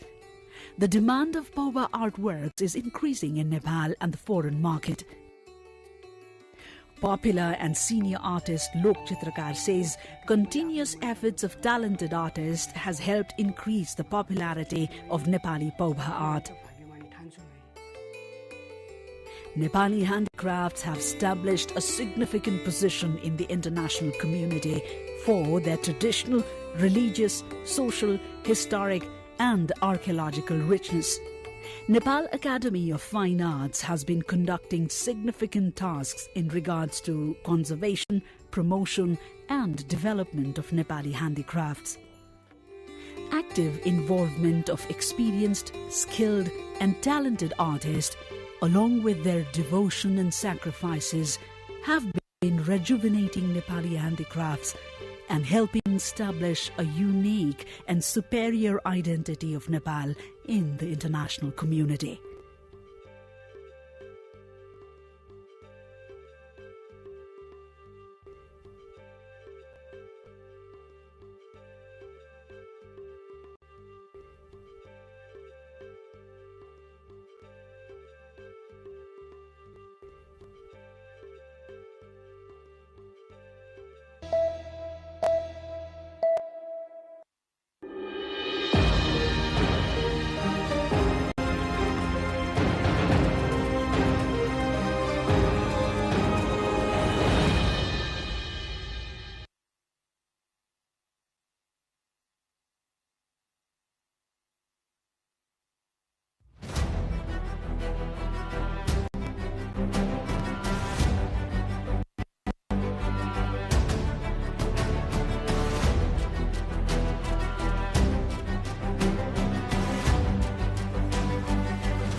These hills and valleys are witnesses to change.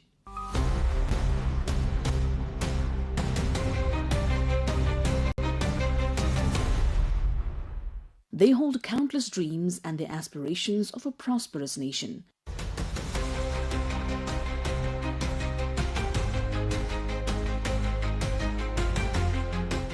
Beneath their natural beauty lies a deeper reality, a true portrait of life. Here, the geography is visible, but the emotions are heard.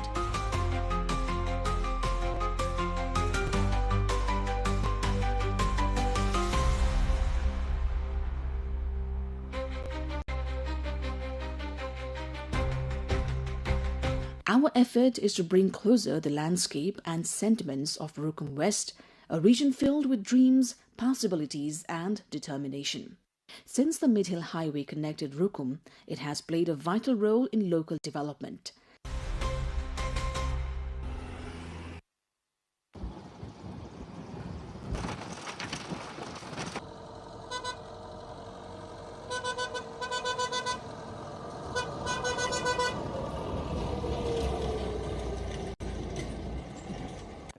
It has helped market local produce, boosted livelihoods and employment, and promoted the region's stunning nature, languages, arts, and culture.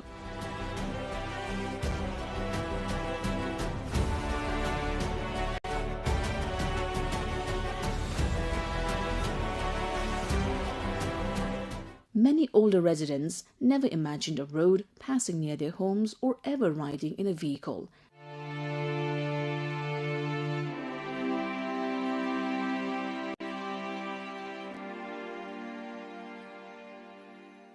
Now, as cars glide smoothly over these hills and ridges, their joy is unmistakable.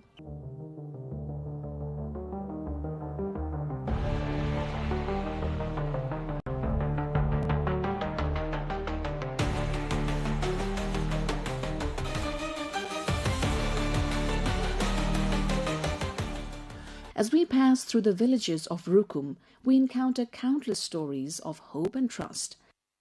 Signs of development are increasingly visible at the local level.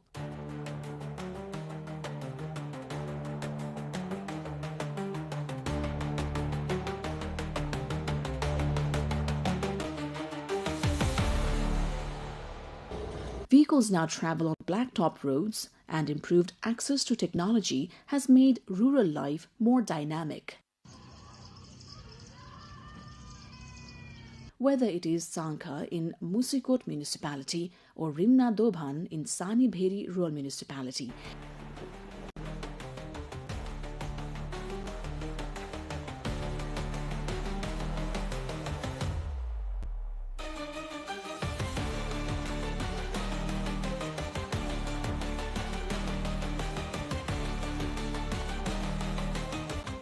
these communities not only reflect the natural beauty of Rukum West, but also narrate inspiring stories of transformation.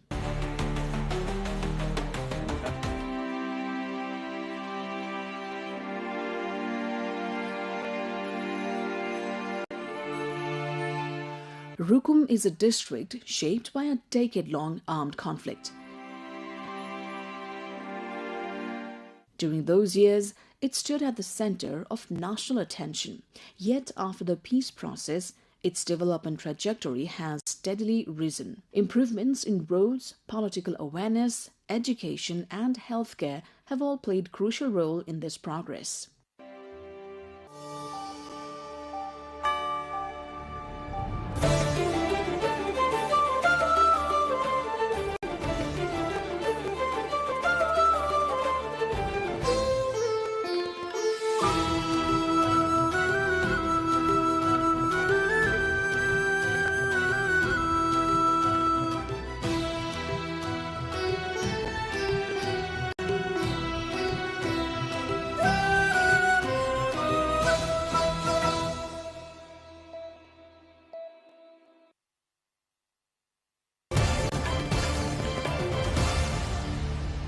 The US military says it launched another round of strikes against Iran to further degrade its capabilities to attack ships in the Strait of Hormuz.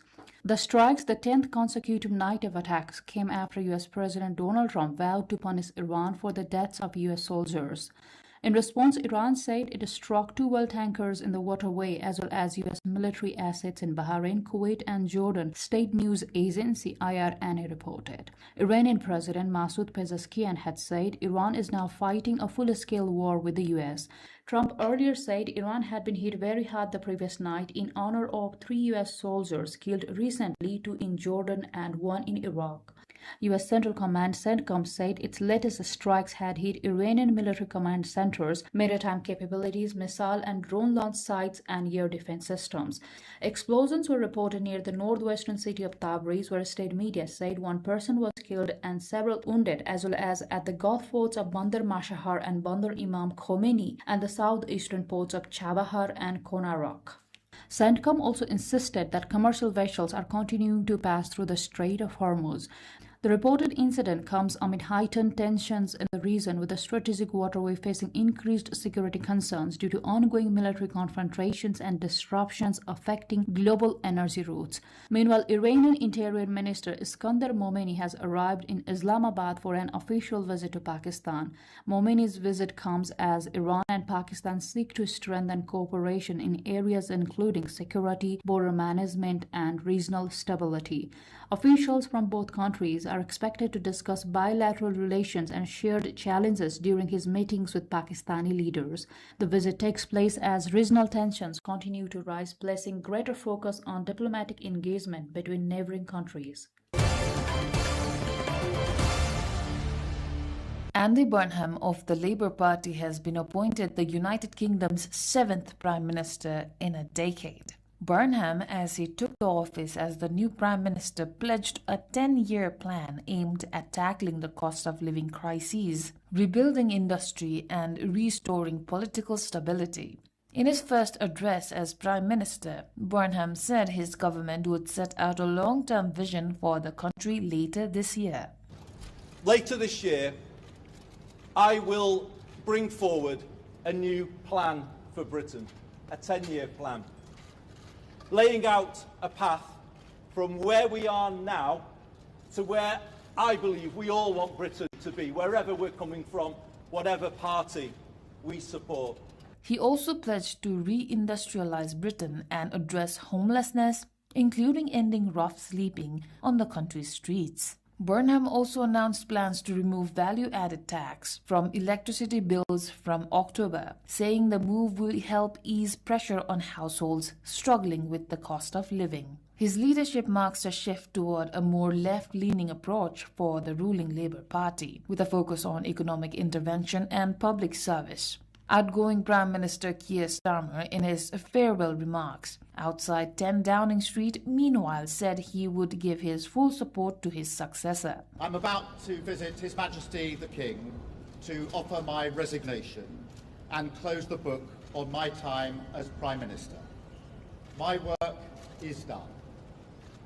In 6.5 years, I took our party from a historic defeat in 2019, changed it so it was fit to face the country, and won a landslide general election victory in 2024.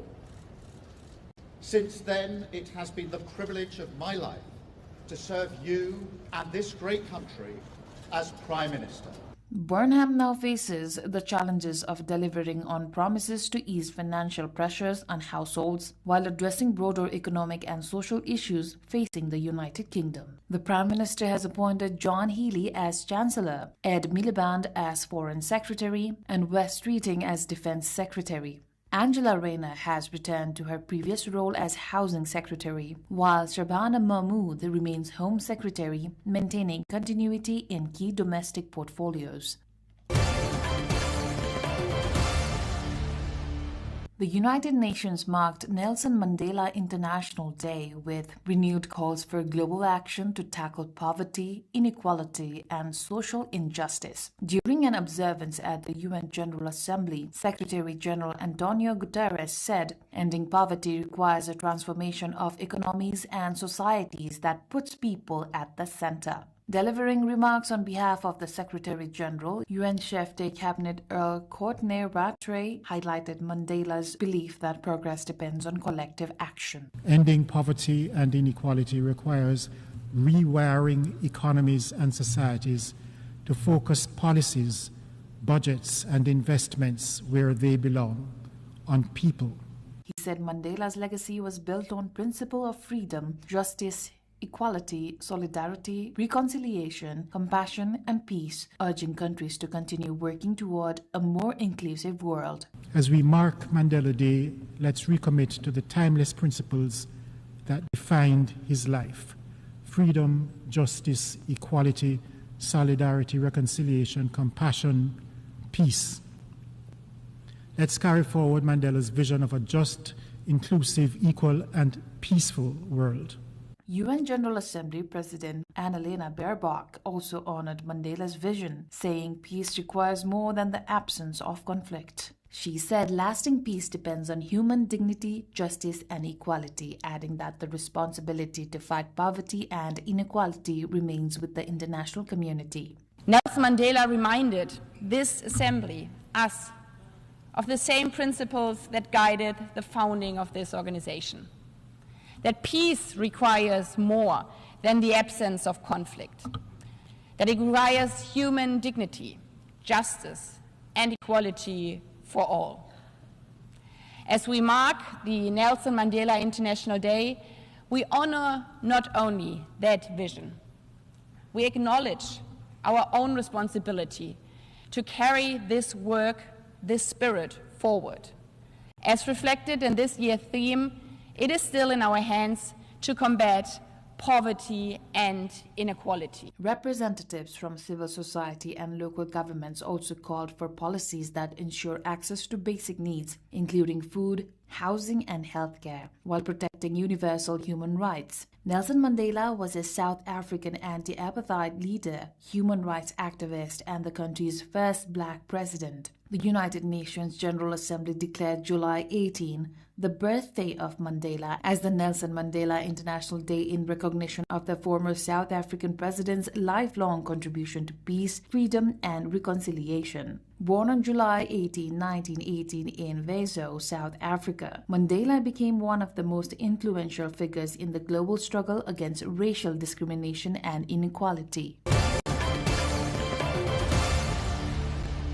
Top diplomats from Southeast Asian nations have gathered in Manila for the opening of the 59th ASEAN Foreign Ministers meeting, as regional leaders discuss security, economic cooperation, and global challenges under the theme Navigating Our Future Together. During the opening ceremony, Philippine Foreign Affairs Secretary Teresa Lazaro highlighted the need for stronger cooperation amid growing international tensions. Excellencies, I wish to underscore that in the current geopolitical landscape that we are in, no nation can effectively chart its course alone.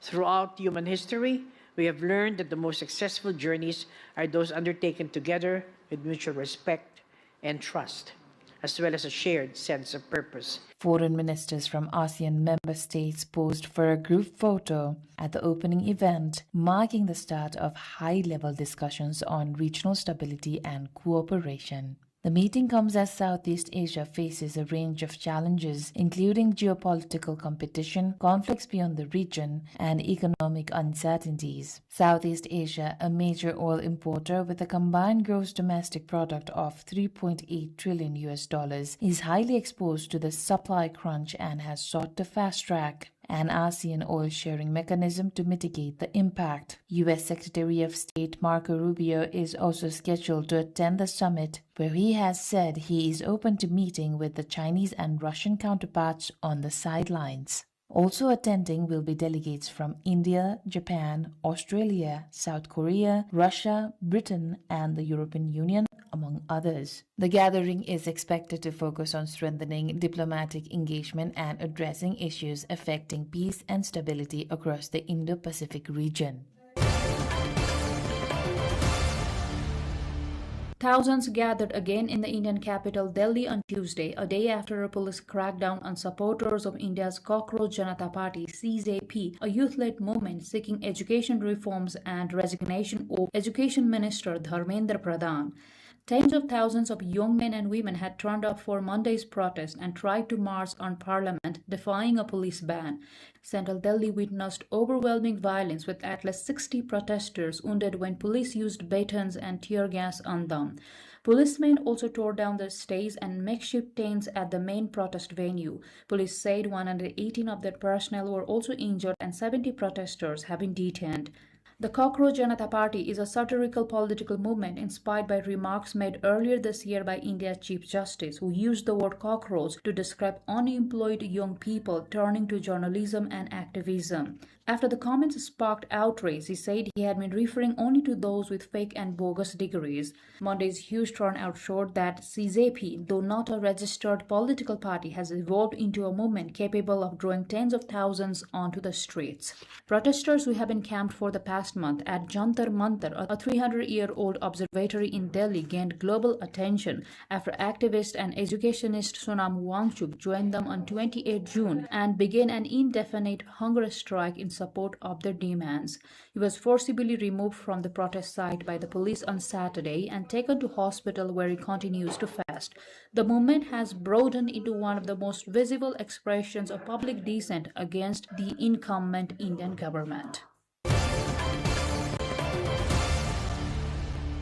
At Yangon's bustling Swe Padok fish market, along the banks of Lying River, traders are contending with mounting challenges as Myanmar's prolonged conflict continues to weigh heavily on the country's economy. Vendors say business has slowed significantly as labor shortages disrupt daily operations. Many working-age people have left the country in recent months, seeking to avoid compulsory military service or to pursue employment opportunities abroad, leaving businesses struggling to find workers. The flow of seafood into Myanmar's commercial capital has also been affected by ongoing fighting in the western state of Rakhine, an important fishing region. Supply disruptions have reduced the volume of fresh seafood reaching the market, driving up costs for wholesalers and retailers while limiting choices for consumers. Market traders say the combination of fewer workers, tighter supplies, and rising operating expenses has made it increasingly difficult to sustain their businesses. Customers, meanwhile, are facing higher prices as vendors pass on increased costs. Despite the challenges, the market remains active, with the buyers and sellers continuing their daily routines in one of Yangon's largest seafood trading hubs. But for many businesses, uncertainty persists as conflict, economic pressures, and supply disruptions continue to reshape livelihoods across Myanmar.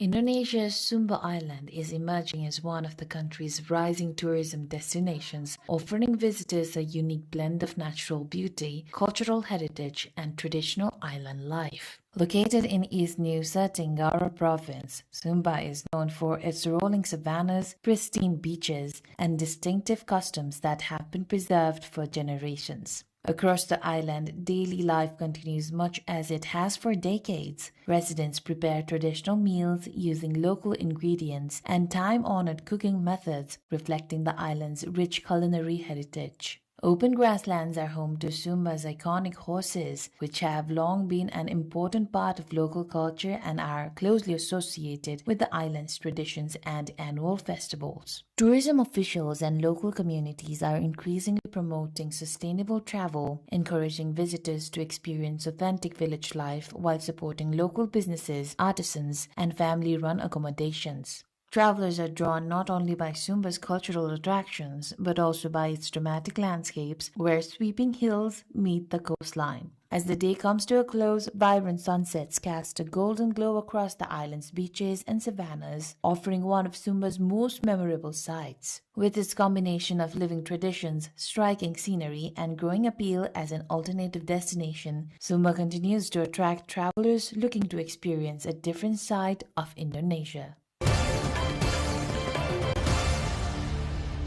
A record 12,800 flamingo chicks have hatched at Lake Tuz, one of Turkey's most important wetlands and a key breeding ground for the species. The figure marks the highest number of flamingo hatchlings recorded at the lake in the past 5 years, highlighting the success of ongoing conservation efforts. Environmental experts attribute the increase to strict habitat protection measures and favorable water levels following recent rainfall, which have provided abundant food and ideal breeding conditions. Authorities say the healthy breeding season is an encouraging sign for the region's biodiversity as the young flamingos prepare for their seasonal migration in the coming months. Vietnam's Ninh Binh province is strengthening its cultural tourism sector by transforming traditional heritage into immersive visitor experiences in line with the government's strategy to promote heritage as a driver of economic growth. Traditional Cheo folk opera, once confined to theaters, is now being staged at historic sites, tourist destinations, and cultural festivals, bringing the region's heritage to wider domestic and international audiences. Performers say productions are being adapted to better engage younger audiences and visitors while preserving the authenticity of the traditional art form. Organizers also review audience feedback to continually improve performances. Local authorities and tourism operators are expanding heritage-based events in locations such as Hoa Lu Ancient Town, aiming to create distinctive cultural products that attract more visitors and support sustainable tourism. Officials say turning historic sites, traditional performances, and cultural narratives into memorable visitor experiences will help preserve Vietnam's heritage while generating long-term economic and tourism benefits. The annual Ruhunu Maha Kataragama Isala festival has begun in Sri Lanka, attracting thousands of devotees from different religious communities to the historic Kataragama sacred site. The festival is regarded as a symbol of religious coexistence, bringing together Buddhist, Hindu, and Islamic communities for a series of traditional ceremonies and religious observances. Buddhist devotees gathered at the Kirivihara Stupa for prayers, while Hindu pilgrims visited the main shrine after completing the weeks-long Padayatra pilgrimage, a traditional journey through forests and rural areas. The local Islamic mosque within the sacred precinct also took part in the opening celebrations by holding a traditional flag hoisting ceremony, highlighting the participation of different faith communities in the event. A major part of the festival's opening night featured a ceremonial procession carrying a sacred relics casket on a decorated tusker along the main street toward the Vali Ama Devalaya. The procession included traditional dancers and drummers before the rituals concluded at the main temple. The festival will continue with nightly processions and religious ceremonies through July 29. The event is receiving international coverage through Sri Lanka's national television network, which is providing official media sponsorship.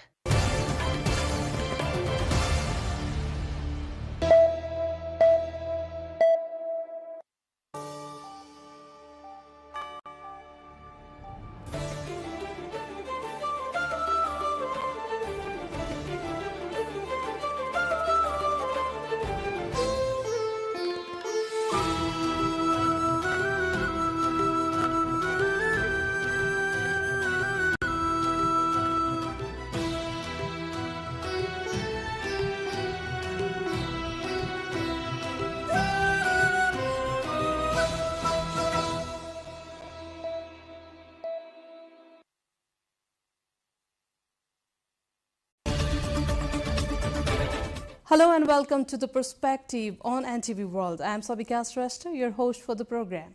From major headlines to the issues behind them, we break down the week's top stories and explore how they are shaping the path forward. In this episode, we talk about ongoing monsoon, its impact and both pros and cons.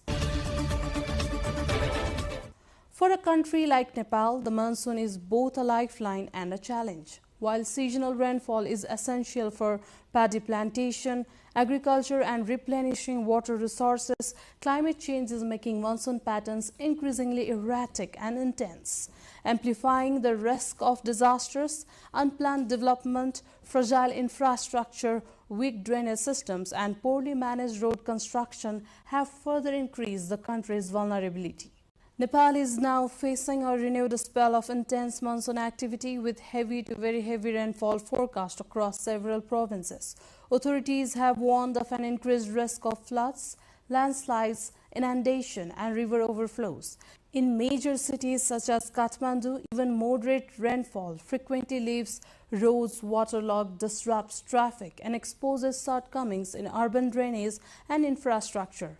Meanwhile, rising water levels in major rivers including Koshi have prompted heightened monitoring. Key highways have been closed as a precaution and emergency agencies have stepped up preparedness measures. As the rains continue, the monsoon is once again highlighting both its vital role in sustaining livelihoods and its devastating impact through floods, landslides, road accidents, drowning incidents, displacement and damage to lives and property.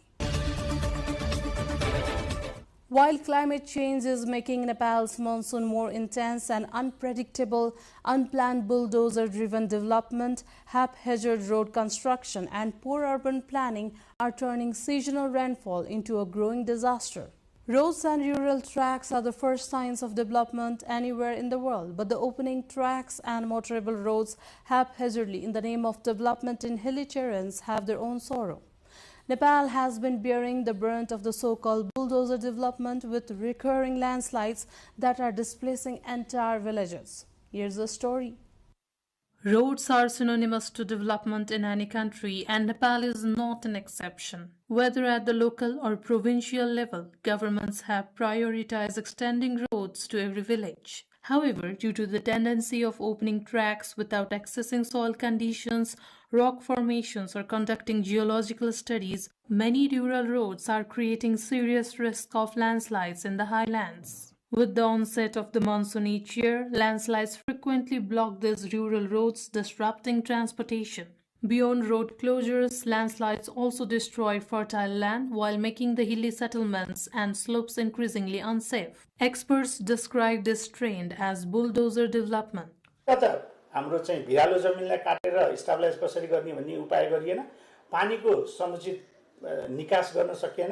अर्को कुरा हामीले चाहिँ कति एंगलमा कुन बाटोमा अथवा कुन चट्टानी पहाडमा चाहिँ कसरी लिएर जाने भन्ने कुराको अध्ययन नगरिकिन हामीले चाहिँ सामान्यतया डोजरी विकास भन्छौं, त्यसले गर्दा चाहिँ आको देखिन्छ। Making the matter worse is the changing meteorological pattern, much due to climate change. That has totally changed the precipitation with intense rainfall in short periods. Such heavy downpours significantly heighten the risk of landslides along the tracks and rural roads opened without proper planning or scientific assessment. Despite experts' recommendation to open tracks and roads after conducting through geological studies and planning, the trend of bulldozer development continues, especially at the end of the fiscal year that happens to be peak monsoon. जुन ठाउँमा हामीले बाटो बनाउँदै छौं त्यहाँको भौगोलिक संरचना के हो भन्ने कुरा अध्ययन गर्नुपर्यो, जुन चाहिँ भूगर्भविदले अथवा जियोलोजिस्टहरूले गर्छन्। दोस्रो कुरा के हुन्छ त भन्दा त्यहाँ कट गर्ने बेलामा सामान्यतया रोड बनाउँदाखेरि ट्रान्सपोर्टेसन इन्जिनियरिङमा कुन एंगलबाट लिएर आउने, कुन डाइरेक्सनमा जाने भन्ने कुराको अध्ययनहरू गर्न पर्ने हुन्छ, त्यो अध्ययन गर्नुपर्यो। र तेस्रो कुरा चाहिँ त्यो स्लोपलाई काटिसकेपछि अथवा काट्नुभन्दा पहिले कति डिग्रीमा काट्ने भनेर चाहिँ त्यसको अध्ययन हुनुपर्यो र काटिसकेपछि त्यहाँ चाहिँ त्यो स्लोपलाई चाहिँ अड्याउनको लागि जसलाई हामी रिटेनिङ वालहरू भन्छौं अथवा त्यसका विभिन्न प्रकारहरू हुन्छन्, तीनहरू चाहिँ त्यहाँ राख्नुपर्छ, जसले गर्दा पहाड चाहिँ नि त्यसले टेवा वाल जस्तो दिन्छ हामीले। अर्को चाहिँ माथिबाट बगेर आउने जुन पानी छ त्यसको चाहिँ समुचित निकास हुनु पर्यो. In a hilly and mountainous terrains of Nepal, natural landslides cannot be completely averted. However, experts argue that long-term solutions such as constructing tunnels along major highways based on geographical conditions could substantially reduce landslide risks. They have stressed strong legal provisions to discourage the practice of opening tracks and roads haphazardly, which they say can significantly reduce the risk of landslides each monsoon. Beyond floods and landslides, the monsoon also brings a silent tragedy. In Nepal's Tarai, drowning remains one of the leading causes of accidental child deaths during the rainy season, as overflowing water bodies and unsecured rain-filled pits continue to pose deadly risks to children. Drowning of children to death has been one of the serious problems in Nepal in open pits, ponds and waterlogged areas, especially in the Tarai region every monsoon. Around 70% of these deaths occur in Madhya province, with most incidents taking place in ponds, lakes, rivers and streams with open access. Child rights advocates say parents, communities, local governments and state agencies must work together to keep children safe and prevent drowning during the rainy season. Here's the story. Child drowning has emerged as a recurring tragedy in Nepal, particularly during the rainy season, as inadequate management and monitoring of ponds, water bodies, waterlogged areas, rivers and streams continue to put children at risk. According to the data, nearly 70% of drowning deaths in lakes and ponds occur in Madhya province, while Bagmati province records the lowest number. According to Nepal police statistics covering the 5-year period up to the last fiscal year, a total of 1,485 children lost their lives due to drowning across Nepal, of which 1,025 were boys and 460 were girls. A total of 429 children drowned in lakes and ponds, while 464 lost their lives in rivers and streams, making these the leading sites of drowning incidents. In addition, 9 children drowned in wells and 12 children died after drowning in septic tanks, highlighting the wide range of water-related hazards that continue to pose a serious threat to children's safety across Nepal. The data further shows that Madhya province recorded the highest number of child drowning deaths in lakes and ponds, with 239 fatalities over the 5-year period. Nepal police says several factors, including open excavation pits being left unmanaged, absence of protective barriers or fencing around ponds, lakes, rivers and streams, and insufficient parental supervision contribute to these accidents. बर्खाको समयमा यस्ता घटनाहरू बढी हुने भएको कारणले त्यसप्रति सचेत रहन र सम्बन्धित निकायहरूलाई समेत समन्वय गर्दै खास गरी स्थानीय प्रशासन, स्थानीय निकायहरू, सरकारवालाहरू, यसमा खास जिम्मेवारी भनेको अभिभावकहरूले आफ्नो बालबालिकाहरूलाई ख्याल नगर्दाखेरि यस्ता दुःखद घटना घटेका छन् भने त्यसैगरी कसैले कुनै पर्पोजको लागि खाल्डो बनाइन्छ भने त्यो खाल्डोलाई अर्थात् त्यो खोला भनौँ न त्यो ताल पोखरीलाई विशेषतः सुरक्षाको उपायहरू अपनाउनु पर्ने हुन्छ। त्यहाँ तारबारका कुराहरू हुन्छ, त्यहाँ चाहिँ सचेतनामूलक बोर्डहरू राख्नुपर्ने अवस्थाहरू हुन्छ। यस्तो कुराहरूमा विशेष ध्यान दिनुपर्ने कुराहरू हुन्छ। Child rights advocates stress that reducing these risks requires higher vigilance and responsibility from parents, communities, local governments and all state agencies concerned to ensure children's safety during the rainy season. Children are becoming increasingly vulnerable to drowning to death in the Madhya region of Nepal, especially during monsoon. 3 children from a single family drowned in a rain-filled pit in Siraha district. The incident in Gol Bazar has raised concern over the safety of children as well as exposed the problem of unmanaged water-induced hazards, especially at construction and excavation sites. Correspondent Hiralal Chaudhary reports. 3 siblings died after drowning in a pit filled with rainwater at the Joharba Livestock Market in Gol Bazar Municipality, Ward 7, Siraha. Police have identified the deceased as 12-year-old Shabnam Khatun, 10-year-old Rubina Khatun, and 8-year-old Shaful Sheikh, all of the same family. The family originally belongs to Jinghawa 2 in Rohtahat district. Their father, Awash Sheikh, has been living in the area for several years, working as a scrap collector. According to the father, he had gone out for work when the incident occurred. The children's mother was occupied with household chores at the time.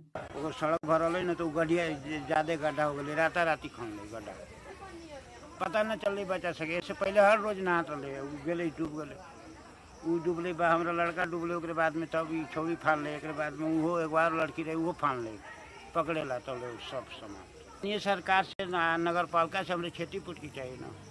The pit where the children drowned had been formed after gravel was excavated during a local road construction project near the family's rented residence. Family members and local residents have demanded that the local government take responsibility for the incident and provide compensation.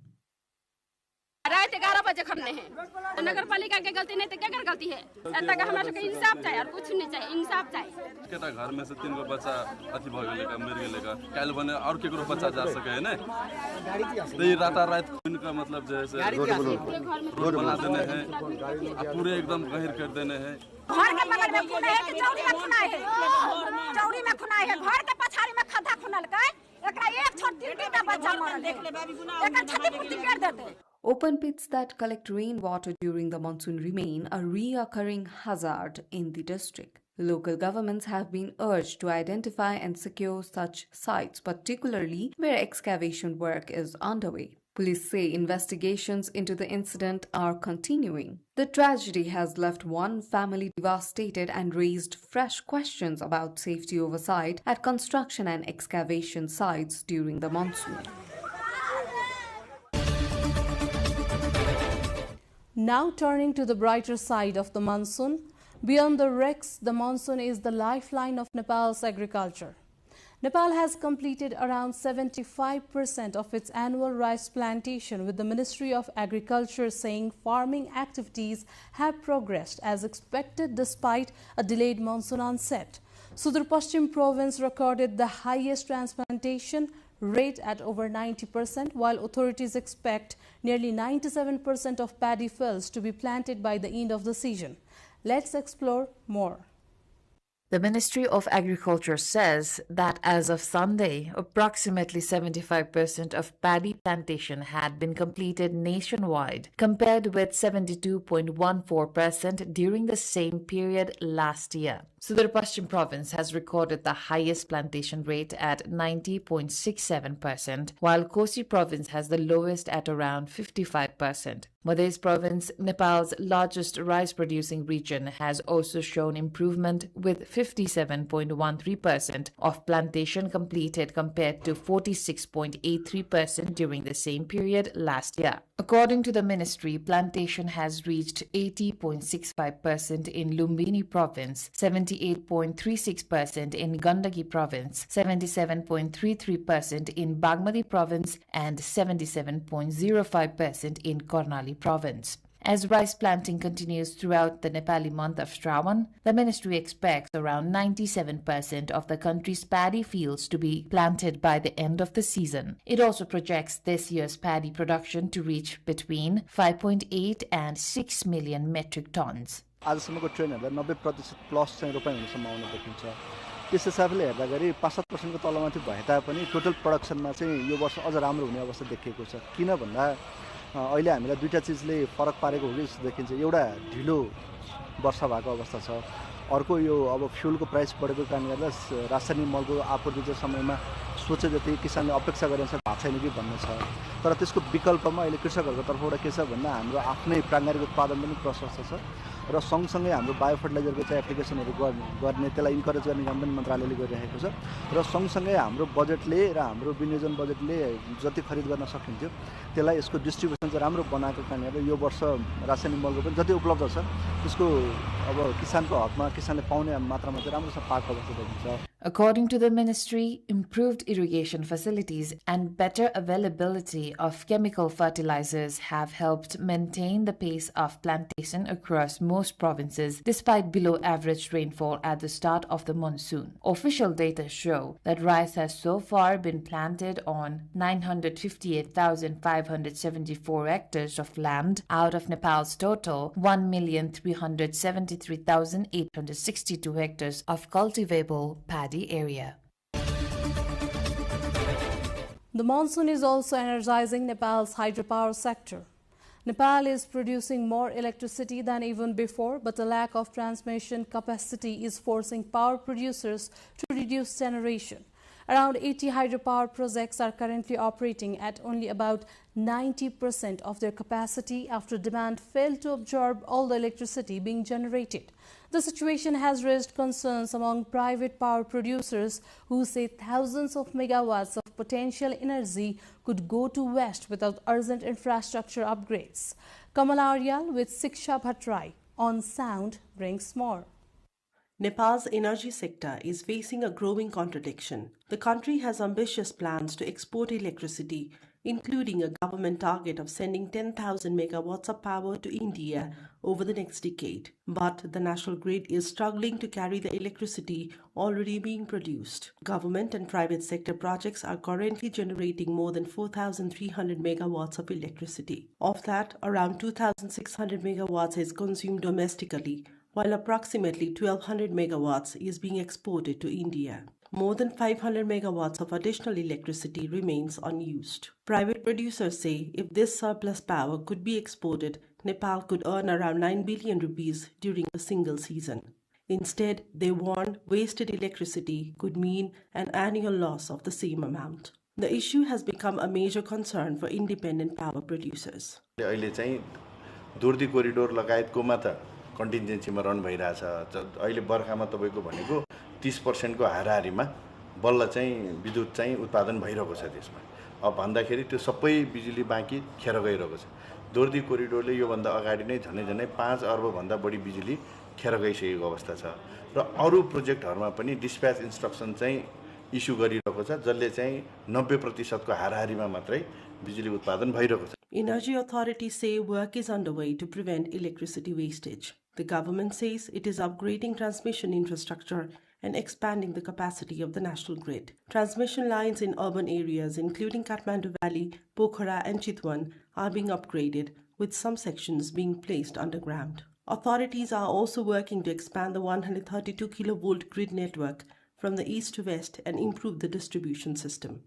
Power evacuation बढाउनको लागि चाहिँ हामीले चाहिँ पुरानै लाइनमा पनि जस्तै 132 केभी को लाइनलाई पनि हामी चाहिँ एचटीएलएस कन्डक्टरले चाहिँ अपग्रेड गरेर चाहिँ पावर इभ्याकुएसन क्यापेसिटी बढाउने काम भइरहेको छ उपत्यका लगायत शहरी क्षेत्र पोखरा भरतपुरहरुमा चाहिँ लाइन विस्तार गर्नको लागि चाहिँ हामी अन्डरग्राउन्ड केबलहरु पनि constructionको अन्तिम चरणमा रहेको अवस्था छ Energy sector stakeholders say weak transmission infrastructure, limited substation capacity and management challenges are preventing Nepal from fully utilizing its growing electricity production. They are calling for immediate expansion of transmission capacity and greater participation of the private sector in electricity trading. Despite domestic infrastructure bottlenecks, Nepal's hydropower sector is making gains abroad, with electricity exports to India emerging as a major source of revenue. Once viewed primarily as an untapped natural resource, Nepal's hydropower is becoming one of the country's most valuable economic assets. Growing electricity export is generating billions in revenue while reshaping Nepal's role in the South Asian energy market. Sarah Sapsanamarai brings this to you.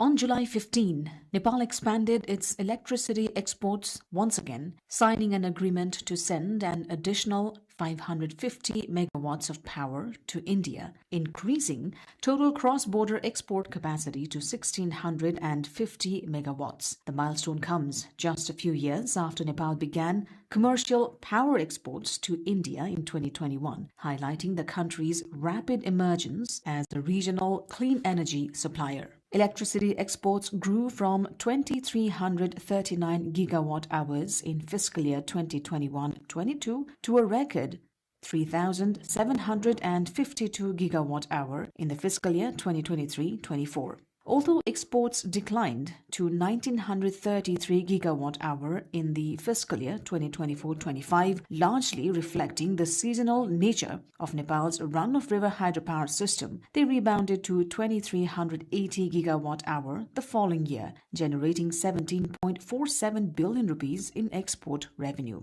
Beyond India, Nepal has also entered the Bangladeshi market. Under a landmark trilateral power trade agreement signed in 2024, Nepal now exports 40 megawatts of electricity to Bangladesh through India's transmission network, marking one of South Asia's most significant examples of regional energy cooperation. Today, Nepal is a seasonal net exporter of electricity. During monsoon, when river flows are at their highest, the country exports around 600 to 650 megawatts of electricity each day to India and Bangladesh combined. After earning 17.47 billion rupees from power exports in the fiscal year 2024-25, Nepal reported 18.26 billion rupees in just the first 5 months of the fiscal year 2025-26, placing it on course to surpass the previous year's record.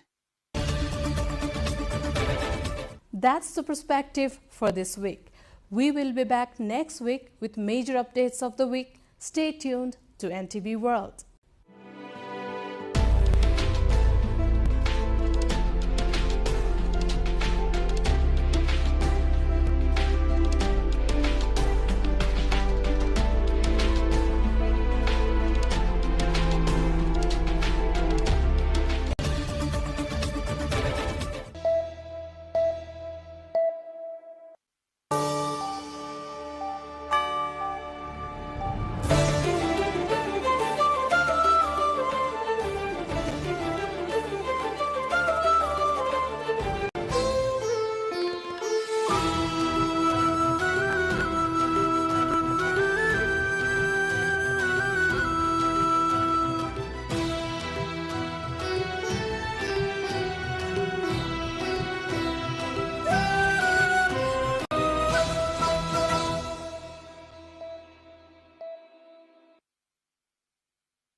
Actually, when I was 16, back in 2015, I was at a music festival.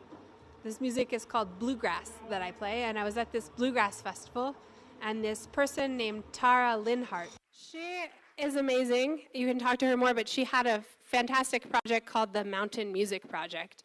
And I heard this project of Nepali musicians and bluegrass musicians coming together and fusing the music.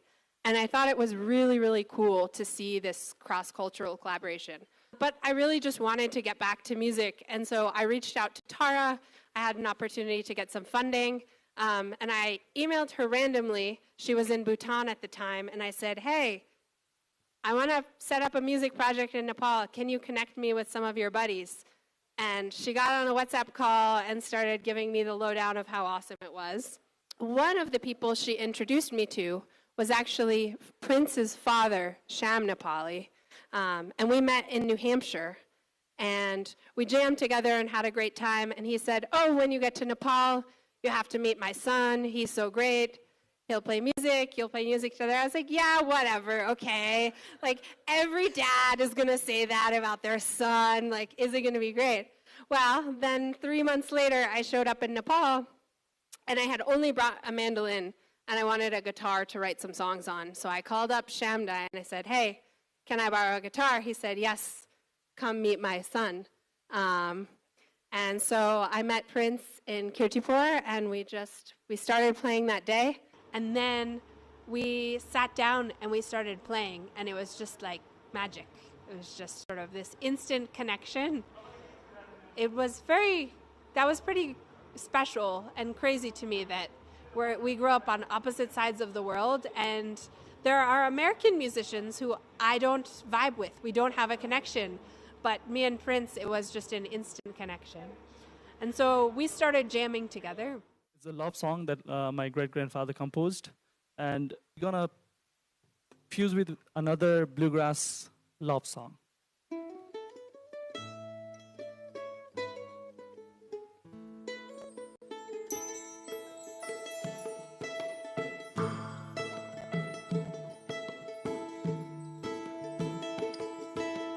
सानी सानी ए झिल्के नानी कति राम्रो कपाल कोरेकी सानी सानी ए झिल्के नानी कति राम्रो कपाल कोरेकी हाय हाय कति राम्रो कपाल कोरेकी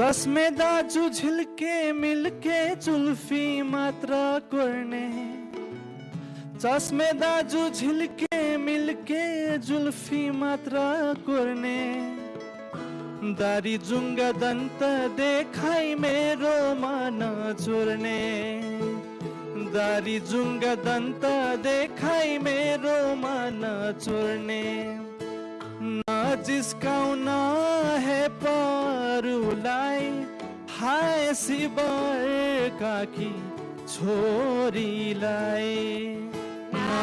जिस्काउन है परुलाई हाय सिबर काकी छोरीलाई सानी सानी ए झिल्के नानी कति राम्रो कपाल कोरेकी हाय हाय कति राम्रो कपाल कोरेकी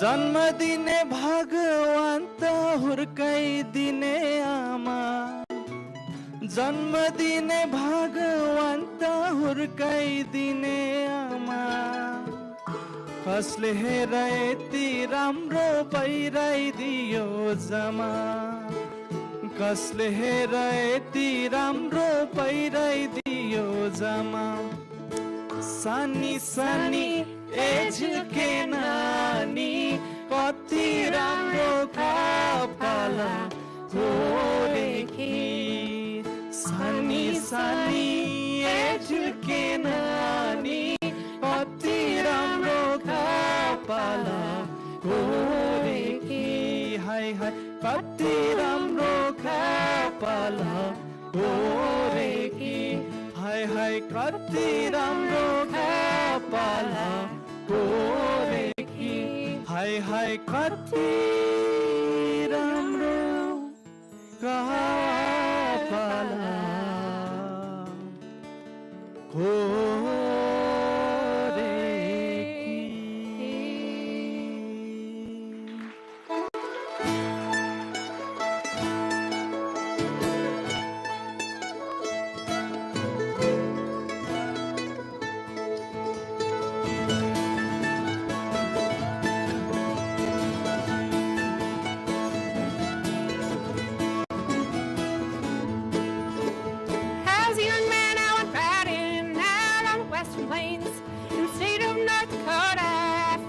Nellie Kane, found my Nellie Kane.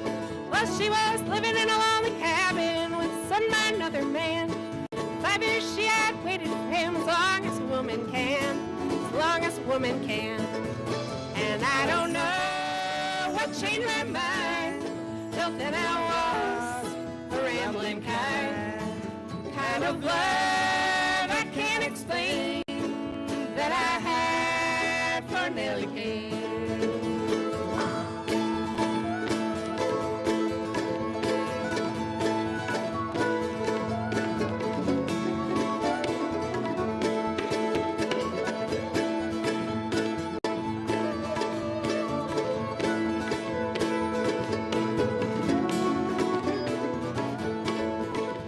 She hired me at work that day to help her till the lands.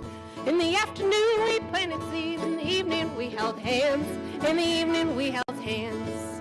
And her blue eyes told me everything that a man could want to know. It was then I realized how it'd never go, how it'd never go. And I don't know what changed my mind, till then I was a rambling kind of love I can't explain that I had for Nellie Kane.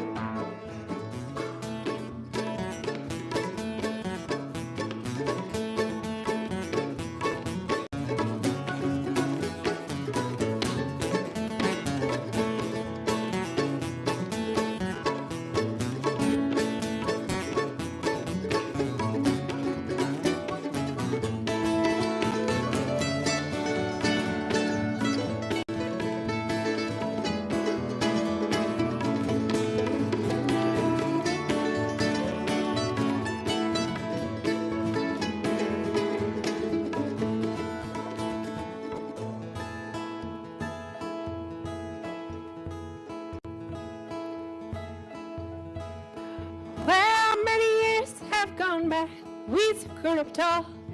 I became a father to him, and she became my all. She became my all. And I don't know what changed my mind, till then I was a rambling kind of love I can't explain that I had for Nellie Kane.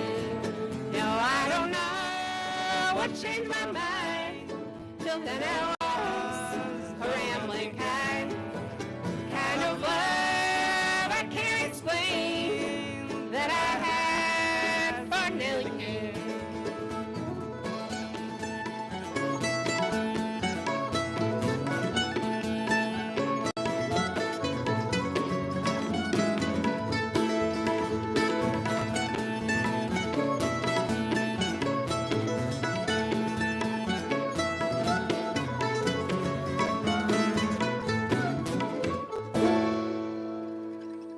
Well, first of all, I just fell in love with Nepali culture. I love momos, I love dal bhat, I love it all. I love this beautiful country. I think our message to the world, one of them is that we want to show more people the beautifulness of Nepal.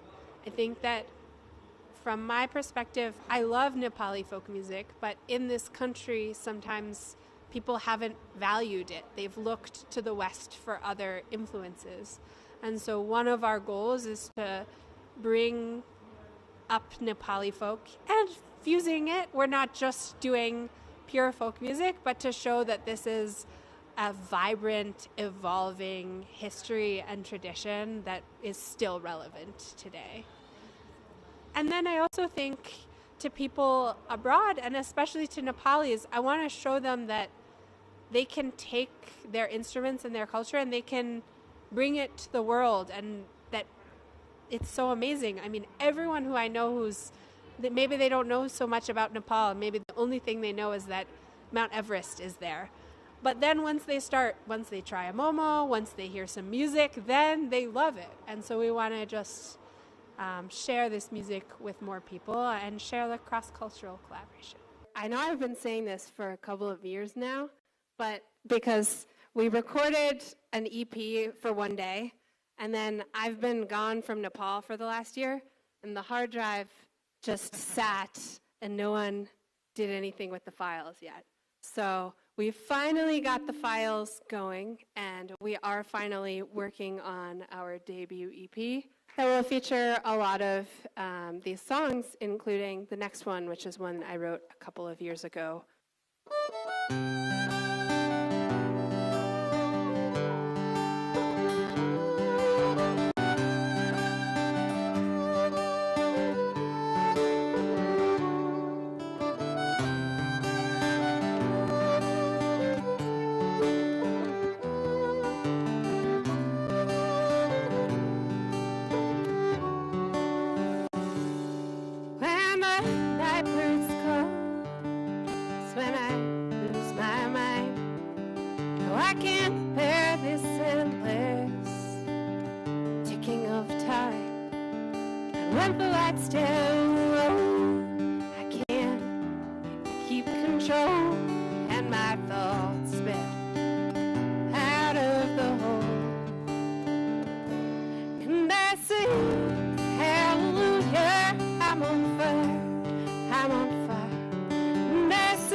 Cause all day I chug way after work and try to shove down all of the hurt. But sometimes at the end doesn't fit on the page, and my eyes just run a glaze.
Nepal government scraps 3% equity tax on education and health. Prime Minister says public feedback for policy reversal.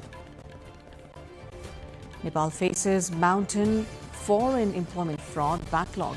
Government launches digital complaint portal.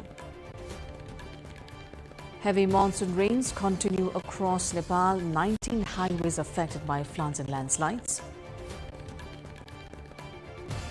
At least 23 dead as devastating floods hit eastern Afghanistan. Surge continues amid widespread destruction.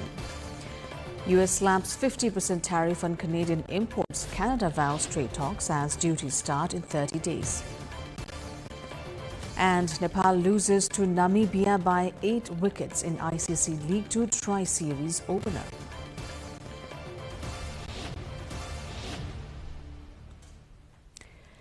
Good evening, I'm Sarah Sapsanamarai and this is NTV World News Hour coming to you live from Kathmandu at 2200 hours Nepal time. Now the news in detail. The Nepal government has withdrawn the 3% equity tax on private education and health institutions, just days after introducing the measure in the national budget. Prime Minister Balendra Shah announced the decision through social media, saying the government concluded the tax would place an additional financial burden on ordinary citizens, as private institutions were likely to pass the cost on to service users. Following consultations with Finance Minister Swarnim Mogli, the government decided to suspend the levy.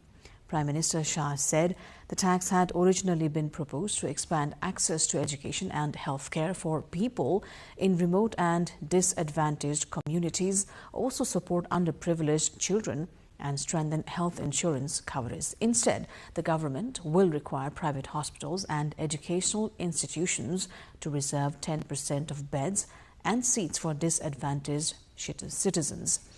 The policy reversal is also being seen as part of the Prime Minister's more direct style of governance, with Shah increasingly taking a hands-on approach to policy decisions and public engagement.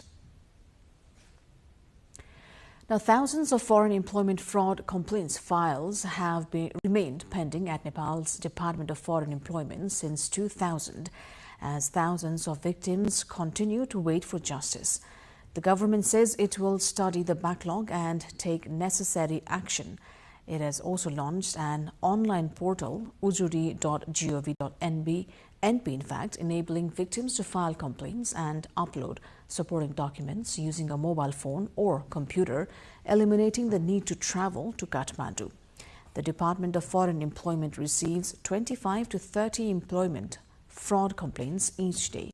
In the previous fiscal year, 7,763 complaints were registered, 3,837 were resolved, and about $2.2 million were recovered in compensation for victims.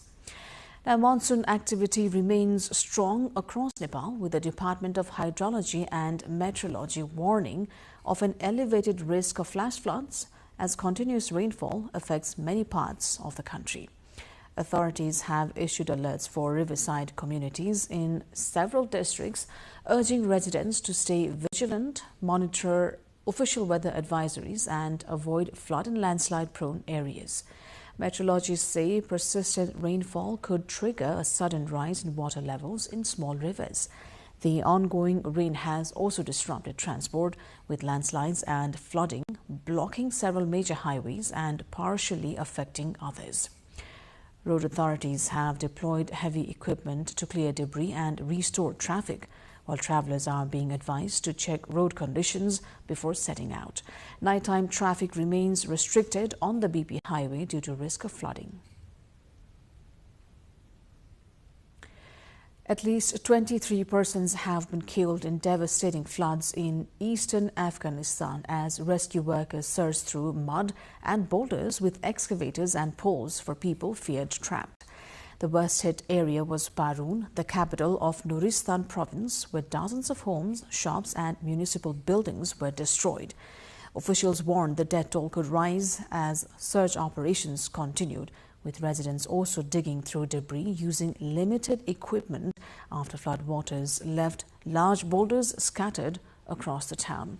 Afghanistan is among the countries most vulnerable to climate-related disasters, including flash floods, droughts and extreme weather. U.S. President Donald Trump has imposed a 50% tariff on a wide range of goods imported from Canada in retaliation for what he called unequal treatment of U.S. cars, dairy and alcohol. Everyday consumer items like wine and hockey sticks and industrial goods such as cement are among the goods targeted. However, several key exports will be spared, such as energy, potash, critical minerals and fish. Prime Minister Mark Carney responded by saying Canada stood ready to intensify trade talks with the U.S. in the coming weeks. The White House said the duties would take effect in 30 days. This marks a major escalation in trade tensions between the North American neighbors. Nepal has suffered an 8-wicket defeat against Namibia in the ICC Men's Cricket World Cup League 2 clash in Utrecht. Batting first, Nepal were bowled out for 157 runs, with Namibia's bowlers keeping constant pressure and preventing any major partnerships. Chasing the target, Namibia made a strong start as Jan Freiling guided the innings with a composed, unbeaten 71-run knock.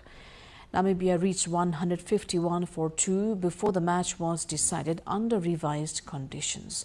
The result leaves Nepal needing to regroup quickly as every point becomes crucial in the World Cup qualification campaign. Nepal currently sits 5th in the 8-team ICC Men's Cricket World Cup League 2 standings with 24 points.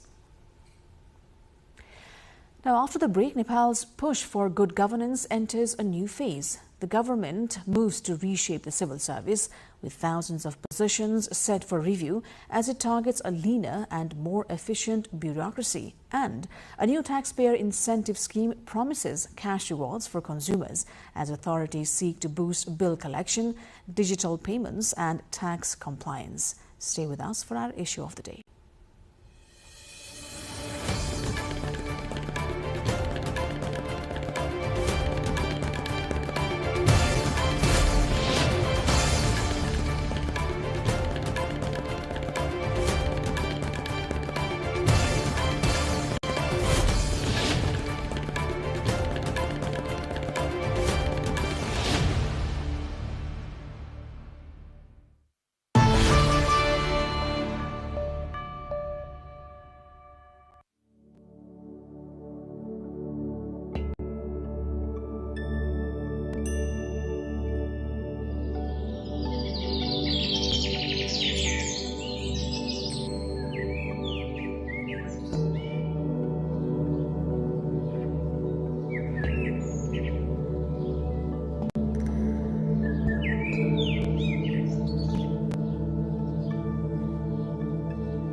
You're watching NTV World and this is News Hour. Welcome back. Time now for our issue of the day. Good governance and service delivery have been two drivers of Prime Minister Balendra Shah-led RSP government. After completing his honeymoon period relatively quieter than the public expectation, Prime Minister Shah has of late started engagements with various sectors. While good governance and service delivery are being championed through reforms and strict monitoring in state entities, the one-to-one engagement with private sector has helped in boosting their morale. Prime Minister Balendra Shah, through social media posts on Tuesday, announced that the government has withdrawn the decision to impose 3% additional equity tax to education and health sectors.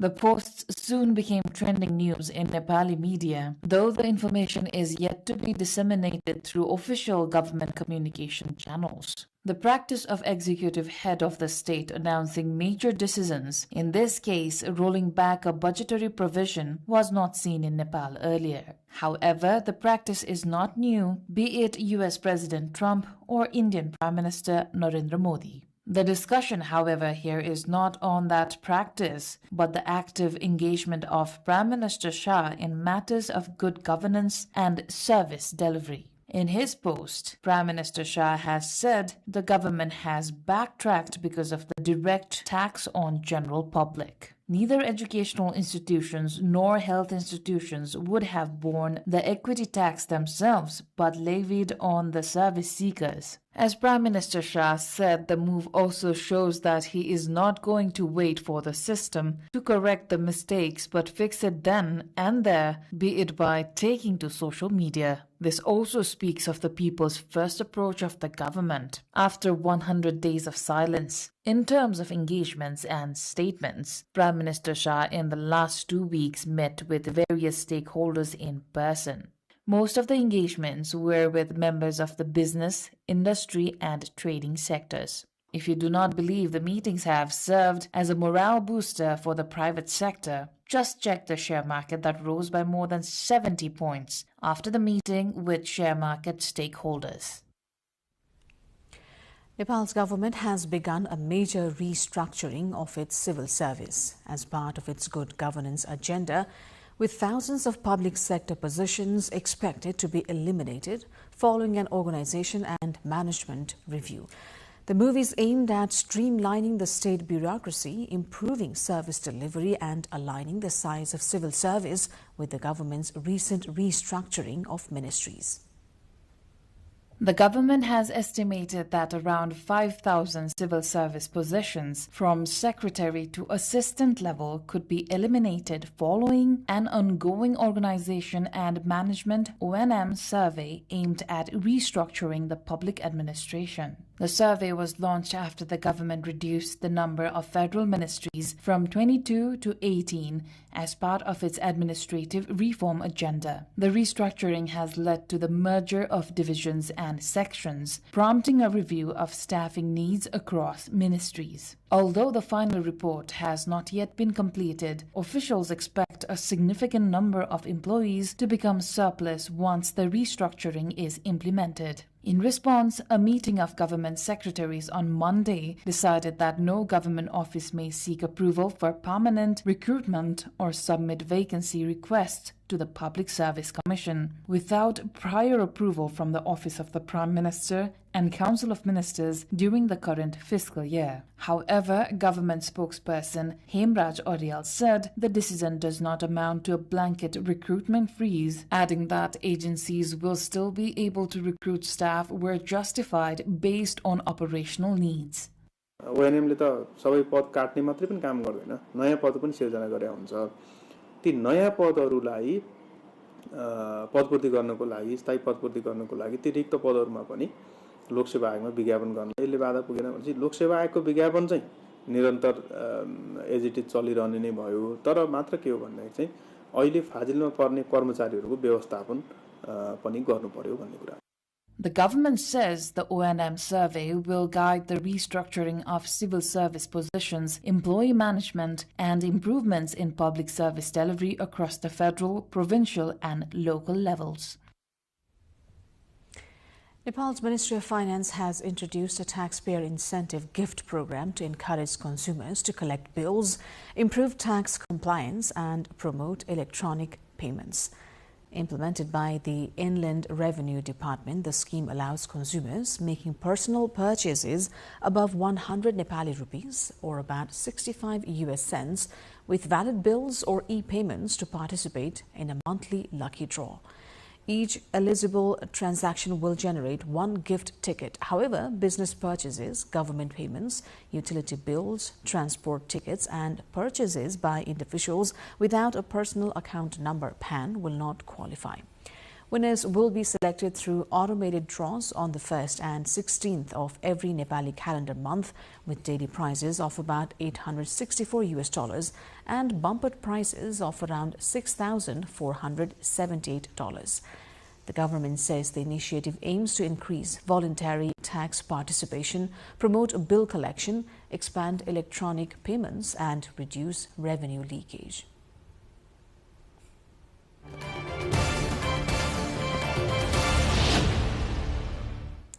That was our issue of the day. Moving on, Nepal's digital transition is facing another test.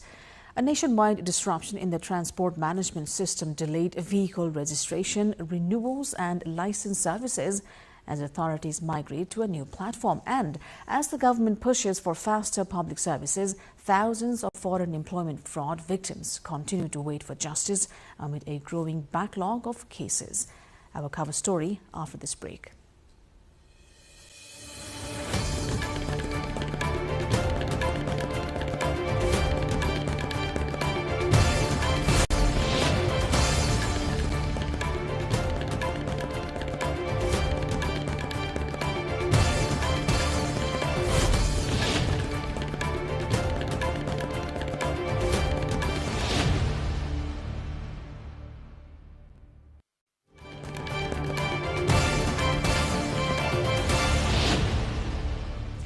You're watching NTV World News Hour. I'm Sarah Sapsanamarai. Welcome back. Time now for our cover story of the day. Disruption of server system of Department of Transport Management has disrupted services across the country for the past few days. While the department says the disruption is due to ongoing upgrade of its online service to a new digital system, basic services are still being provided. The new platform is expected to be fully operational from 24th of July. The Department of Transport Management is introducing a new electronic driving license and vehicle registration system. As part of the data migration and system upgrade process, all non-essential services have been temporarily suspended across the country. The department says the upgrade is aimed at making its information technology system more modern, secure, and efficient. It has issued a public notice informing citizens about the transition and says the new system will be fully operational in 3 days. यातायात सेवा विभागले विगतमा दिएको जुन इडिएल इबिआरएस भन्ने थियो त्यो system चाहिँ धेरै पुरानो भएको अब त्यसलाई हामीले अपडेट भर्सनमा काम गर्नुपर्छ भनेर हामी लागेका छौं र त्यसको लागि चाहिँ हामीले अहिले पुरानो प्रणालीबाट सेवा दिइरहेका छौं र नयाँ प्रणालीको हकमा चाहिँ हामीले डाटा माइग्रेसन गर्नुपर्ने त्यसपछि अब यो श्रावण 1 गतेदेखि विभिन्न प्रदेशहरूमा लागू भएका नयाँ करका दरहरू छन् ती करका दरहरूलाई पनि प्रविष्टि गर्नुपर्ने इन्ट्री गर्नुपर्ने कारणले गर्दाखेरि हामी चाहिँ त्यसमा काम गरिरहेका छौं अहिले सेवा चाहिँ सुचारू छ तर पुरानो सिस्टमबाट छ अब हामी यो 1 हप्ता भित्र हामी नयाँ सिस्टममा जाँदै छौं The suspension of services during the upgrade has caused inconvenience to service seekers visiting transport offices for their daily work. पुरानो सिस्टमलाई नफाल्नु पर्ने समयमा अपडेट गर्न सकिदैन भने त्यसैले अहिलेसम्म 8-10 दिनसम्म पनि अपडेट नहुनु भनेको यो दुर्भाग्य हो हामीले धेरै छिटो छरितो काम हुन्छ अब देशले उल्टो फेर्यो फरक परिस्थिति बन्यो भनेको तर त्यो अनुसार भएन नयाँ प्रविधि उस नआइन्जेलसम्मको लागि यो बन्द गर्न अलि अरु सेवाग्राहीलाई धेरै नै यसले असर गरेको देखिएको छ However, the department and district transport management offices say they are continuing to provide essential services through the old system. एकैबाट नयाँ प्रणालीमा जाने आवेदन पनि अब छुट्टै पोर्टलबाट गर्ने लिने त्यसपछि मेडिकल अनि रासो तिर्ने पनि सेवाग्राहीले घरबाटै अनलाइनबाट तिर्ने भन्ने त्यो सुविधा सहित नयाँ प्रणालीमा जाने भन्ने आइसकेपछि त्यो सुरुमा इनिशियल फेजमै भएको र अलिकति पूर्णता पाइन सकेको हुँदाखेरि यातायात व्यवस्था विभागले नै 8 गतेसम्म सेवा प्रवाह चाहिँ रोक्ने भनेर एउटा सूचना पनि जारी गर्यो। नियमित कामहरू राजस्व तिर्ने लगायतका कुनै पनि कामहरू गर्न सकेका छैनौँ। Though the upgrading works might cause inconvenience to service seekers temporarily, the migration is expected to make the data more secure and systematic. With support from district correspondents Sabika Shrestha, NTV World. The impact of this transition has been reported from different parts of the country, including eastern and far western Nepal. In eastern Nepal's Sunsari district, transport management offices under Koshi province have faced delays in services, including vehicle registration, renewals, ownership transfers and driver's license processing, as officials migrate existing records to the new system. पछिल्लो अवस्थामा साउन 1 गतेदेखि नयाँ प्रणाली यानी तपाईको सेवाग्राही मैत्री थप व्यवस्थापन गर्नलाई थप व्यवस्थित गर्नलाई नयाँ प्रणाली साउन 1 गतेदेखि लागू भइसकेको छ। अनि त्यो पुरानो इडिएल भिआरएस को तथ्याङ्कहरू त्यसको डाटाहरू त्यसको विवरणहरू तान्नलाई माइग्रेट गर्नलाई केही दिन चाहिँ 24 गतेदेखि असार 24 गतेदेखि पुरानो सिस्टम नचलेको अनि नचल्दाखेरि सेवाग्राहीहरू चाहिँ थोरै मार्गमा परेको अवस्था रह्यो। A similar disruption has been reported in far western Nepal's Kailali district, where authorities are also carrying out database migration and record verification for the new platform. Driver's license examinations have been temporarily suspended in Kailali, while other transport services have gradually resumed through the old software system. पुरानो software चाहिँ कार्यान्वयनमै रहेकोले अब पुराना डाटाहरु चाहिँ जो काम गर्न सकिन्छ renew लगायतका कामहरु हामीले गरेका छौं। यद्यपि सुदूरपश्चिम प्रदेश सरकारबाट नयाँ आर्थिक ऐन जारी नभएको हकमा विगतको आर्थिक ऐन 2082-83 कै आर्थिक ऐनमा टेकेर हामीले राष्ट्र सङ्कलन गर्ने काम गरिरहेका छौं। Officials say the transition is temporary and the upgraded digital platform will make transport services faster, more secure and more efficient once fully operational. Now, similar to the challenges seen in public service delivery during digital transitions, delays and backlogs in resolving foreign employment fraud cases have left many victims waiting for justice.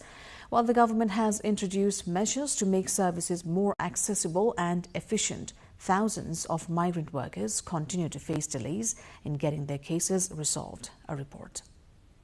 The number of people alleging fraud in Nepal's foreign employment sector continues to grow, while many victims are still waiting for justice. According to the Department of Foreign Employment, around 40,000 complaint files related to foreign employment fraud remained pending since 2000. उहाँहरुको पक्राउपुर्जी 10 दिन अगाडि गइसकेको मान्छेलाई किन चाहिँ प्रहरीले समाउँदैन?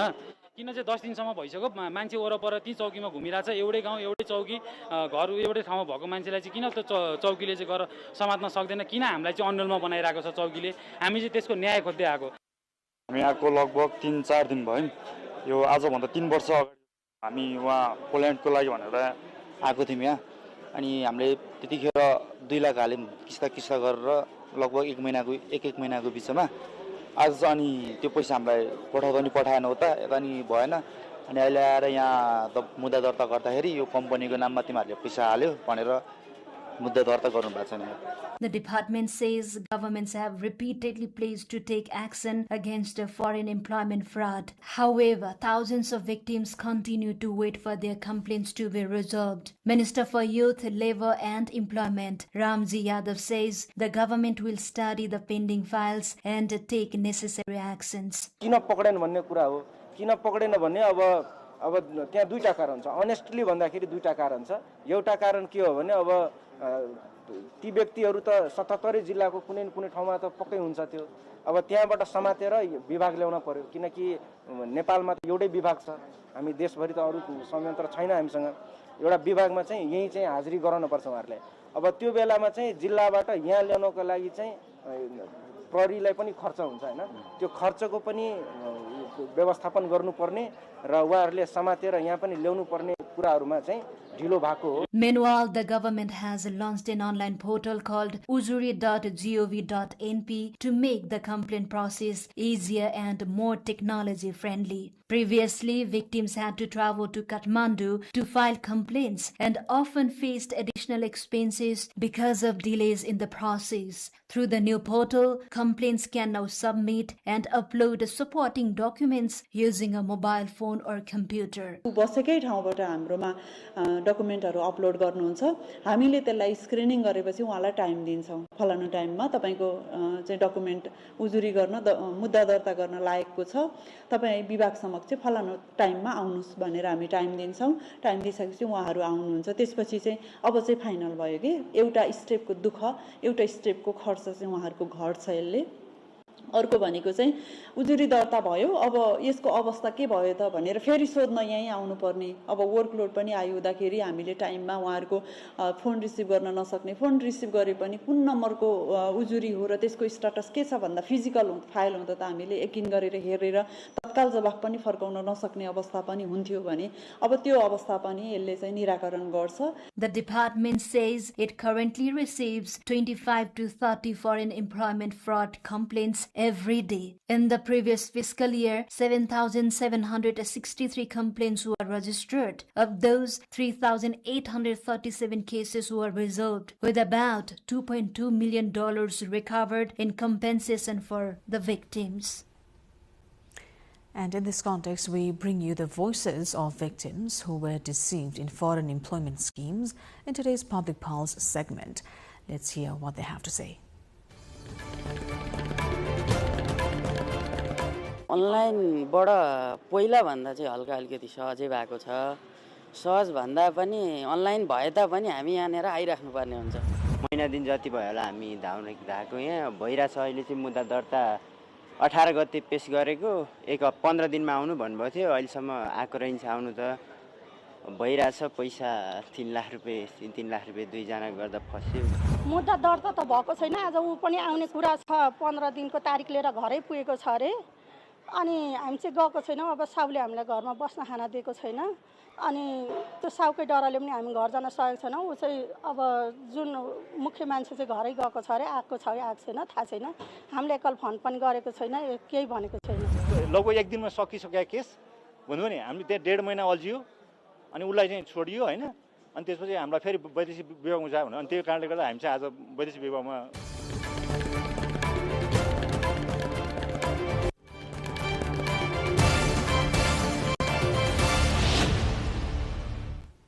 That wraps up our cover story of the day. On to other updates. Nepal's proposed Chief Election Commissioner and election commissioners are set to undergo parliamentary hearings on July 28 and 29 according to a decision by the Parliamentary Committee. The committee will hear presentations from 2 proposed election commissioners on July 28 and from the proposed Chief Commissioner on July 29. The Constitutional Council had recommended Man Bahadur Karki for the post of Chief Election Commissioner and Dr. Rajiv Subba and Guru Prasad Wagle for Election Commissioner positions. The nominees will be appointed by the President after approval from the committee as required by Nepal's constitutional provisions. Before the hearings, the committee will review complaints filed against the nominees and their work plans before sharing related documents with lawmakers.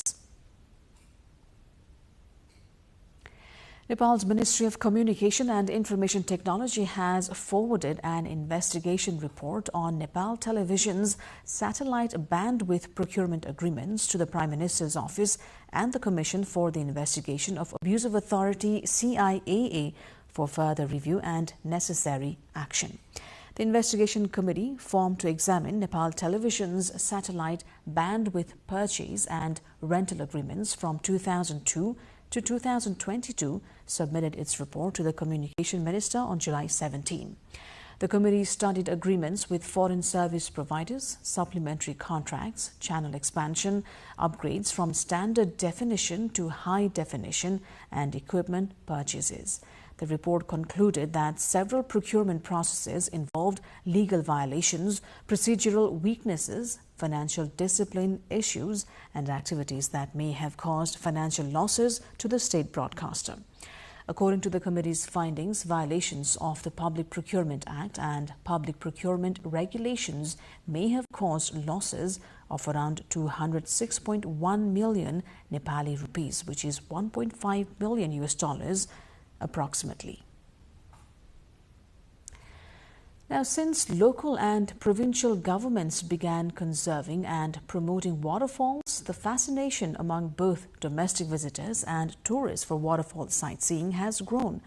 While more than a dozen waterfalls in Pachthar had remained overlooked, infrastructure has now been built at those sites and they have grown into attractive tourist destinations with increasing footfall. Local correspondent Vijay Bodlawati brings more.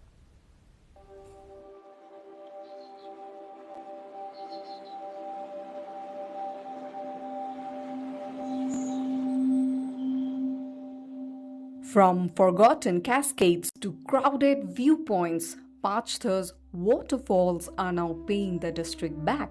While naturally beautiful places remained overlooked, attractive waterfalls too had fallen into obscurity. More than a dozen striking waterfalls that have been flowing splendidly for centuries had been unnoticed in the district. Over the past 10 years, roads and bridges leading to these waterfall sites have been built by provincial government and the local level. And now tourists have started flocking to observe the waterfalls. झरना चाहिँ एकदम राम्रो अनि सुन्दर छ जहाँ अब टाढा टाढा तीर्थुम लगायत ताप्लेजुङ सबै ठाउँबाट घुम्न आइरहेको छ स्थानीय तहको वडाको बजेटले यहाँ पुल राखेर अहिले निकै यसलाई व्यवस्थित बनाएको छ र यहाँ झरना मात्रै होइन यहाँ भिरमौरी पनि देख्न सक्नुहुनेछ. By developing waterfalls as tourist destinations, they have started becoming a source of income for local residents. Stakeholders have started increasing investment in promoting these natural waterfalls as tourist destinations by building infrastructure. Panawa Waterfall, Milung Waterfall and Mua Waterfalls are the district's tallest and largest waterfalls. Likewise, infrastructures are also being developed to reach many other attractions, including Battise and Indreni waterfalls.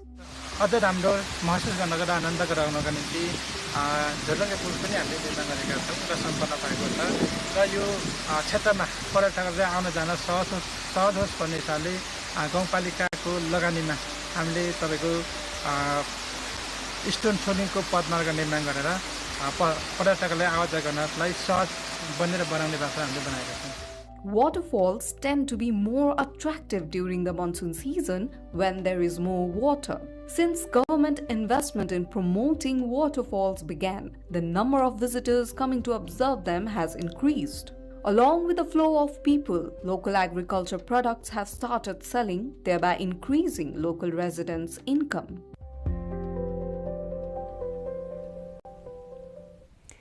International news coming up next. For now, a quick recap of the headlines.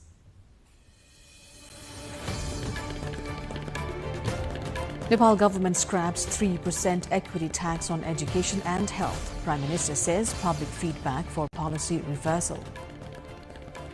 Nepal faces mounting foreign employment fraud backlog. Government launches digital complaint portal. Heavy monsoon rains continue across Nepal. 19 highways affected by floods and landslides. At least 23 dead as devastating floods hit eastern Afghanistan. Search continues amid widespread destruction. US slaps 50% tariff on Canadian imports. Canada vows trade talks as duties start in 30 days. And Nepal loses to Namibia by 8 wickets in ICC League 2 Tri-Series opener.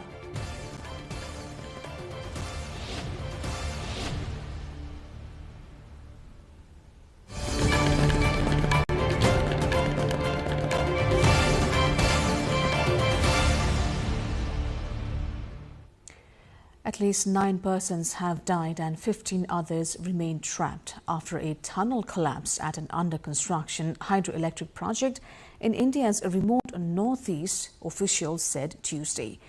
The incident occurred Monday in the Himalayan state of Sikkim, where workers were constructing a tunnel for a state-run hydropower project on the Tista River. The collapse was likely triggered by a blast, the cause of which was yet to be ascertained. Toxic methane gas leaking from underground rock formations was hampering rescue efforts, allowing only teams carrying oxygen equipment to enter. The region also has seen torrential monsoon rains in recent days. Now, members of British Prime Minister Andy Burnham's new cabinet reached Downing Street for their first meeting on Tuesday, a day after he was appointed the country's 7th Prime Minister since 2016. The new government's top team includes Chancellor John Healey, Defence Secretary Wes Streeting, Housing Secretary Angela Rayner and Home Secretary Shabana Mahmood, who was reappointed as Interior Minister. Chairing his first cabinet meeting at Downing Street, Burnham told ministers that his government must become a cost-of-living government. Burnham also announced plans to scrap VAT on household electricity bills from October, a move expected to save a typical household about £45 a year. The measure will be funded by cancelling Keir Starmer's proposed digital ID scheme, according to Number 10, although former Minister Darren John said the scheme was unfunded. Now, thousands gathered again in Indian capital a day after a police crackdown on supporters of India's Cockroach Janata Party (CJP), a youth-led movement seeking education reforms and the resignation of Education Minister Dharmendra Pradhan. Tens of thousands of young men and women had turned up for Monday's protest and tried to march on Parliament, defying a police ban. Central Delhi witnessed overwhelming violence with at least 60 protesters wounded when police used batons and tear gas on them. Policemen also tore down the stage and makeshift tents at the main protest. Police said 118 of their personnel were also injured and 70 protesters have been detained. Monday's huge turnout showed that CJP, though not a registered political party, has evolved into a movement capable of drawing tens of thousands onto the streets.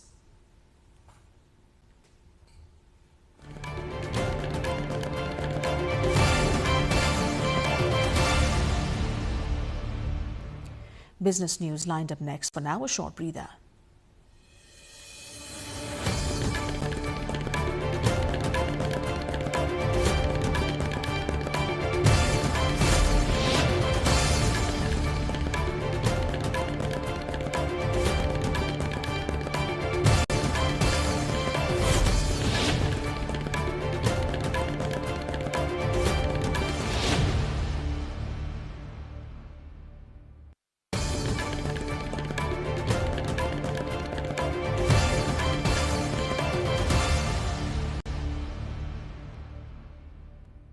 The head of the International Energy Agency has said on Tuesday that renewed fighting in the Middle East increases concerns over energy supplies, but that the market still has cushions to absorb the impact. It is said that crude oil markets were continuing to benefit from several stabilizing factors, including increased exports from several countries and Saudi and United Arab Emirates oil reaching markets through alternative routes. However, Saudi Arabia's main alternative route of using a pipeline to load tankers in the Red Sea port of Yanbu is under threat as Iran's Yemeni allies, the Houthis, declared they would blockade Saudi Arabia's ports. All markets have for months feared that the Houthis would return to attacking shipping in the Red Sea and Gulf of Aden, as they did during the Gaza war, cutting off yet more crude from global markets. The initial market reaction to the announcement by the Houthis was restrained. However, as Iran indicated that mediation efforts were still underway, calming investor jitters.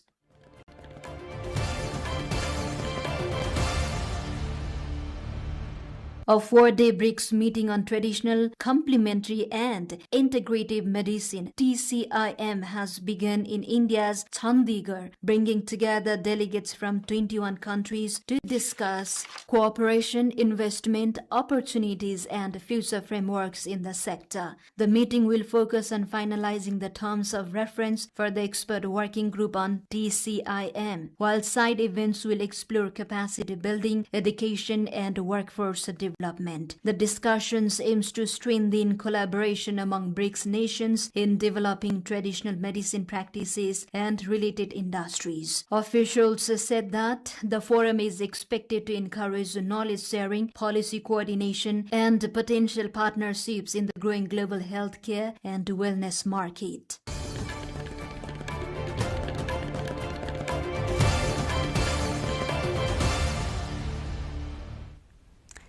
And with that, we move on to sports update.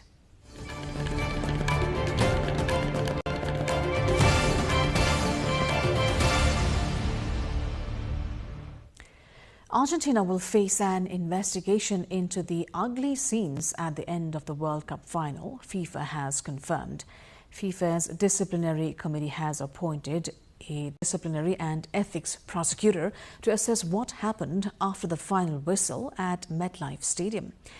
Any player or coach involved in the fracas could face suspension, while the Argentine Football Association may also be fined. Following their 1-0 defeat on Sunday, members of the Argentina team and backroom staff were involved in altercations with Spain players as they began to celebrate their World Cup success.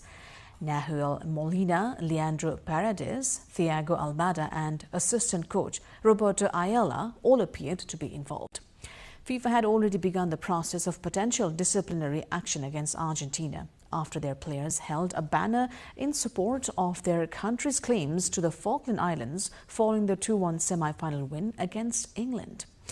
Now, up to 2 million fans filled the streets of Madrid as Spain's World Cup winning football team celebrated its latest triumph with a victory parade through the capital on an open-top bus. The players and coaching staff displayed the World Cup trophy to cheering crowds gathered along the route, marking the national team's historic achievement with a citywide celebration. Supporters waved Spanish flags, sang and cheered as the squad thanked fans for their support during the tournament. The parade concluded a series of celebrations across Spain following the team's successful World Cup campaign.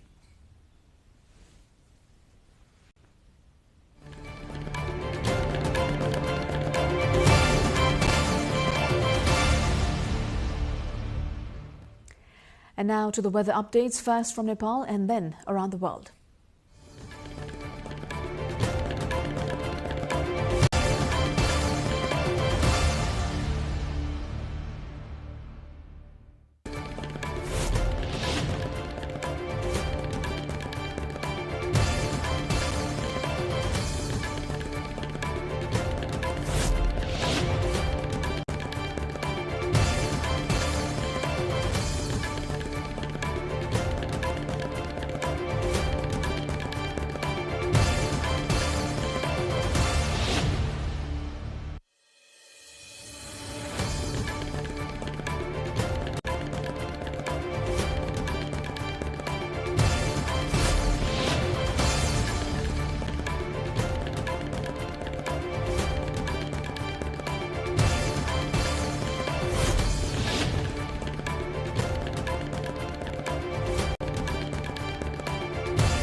Before wrapping up, here's a reminder of our top stories this hour.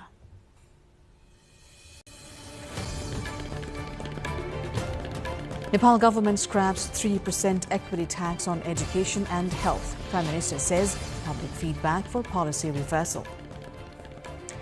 Nepal faces mounting foreign employment fraud backlog. Government launches digital complaint portal.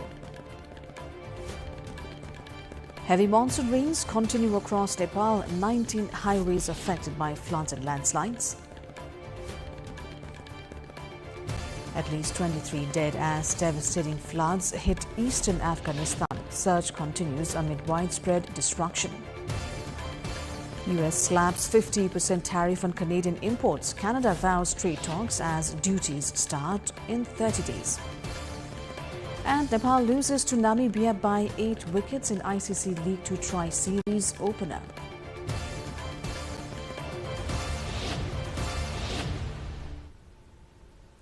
That's it for this edition of NTV World News Hour. Do join us through our social media pages and also visit our official website nepaltelevision.com for more news and information.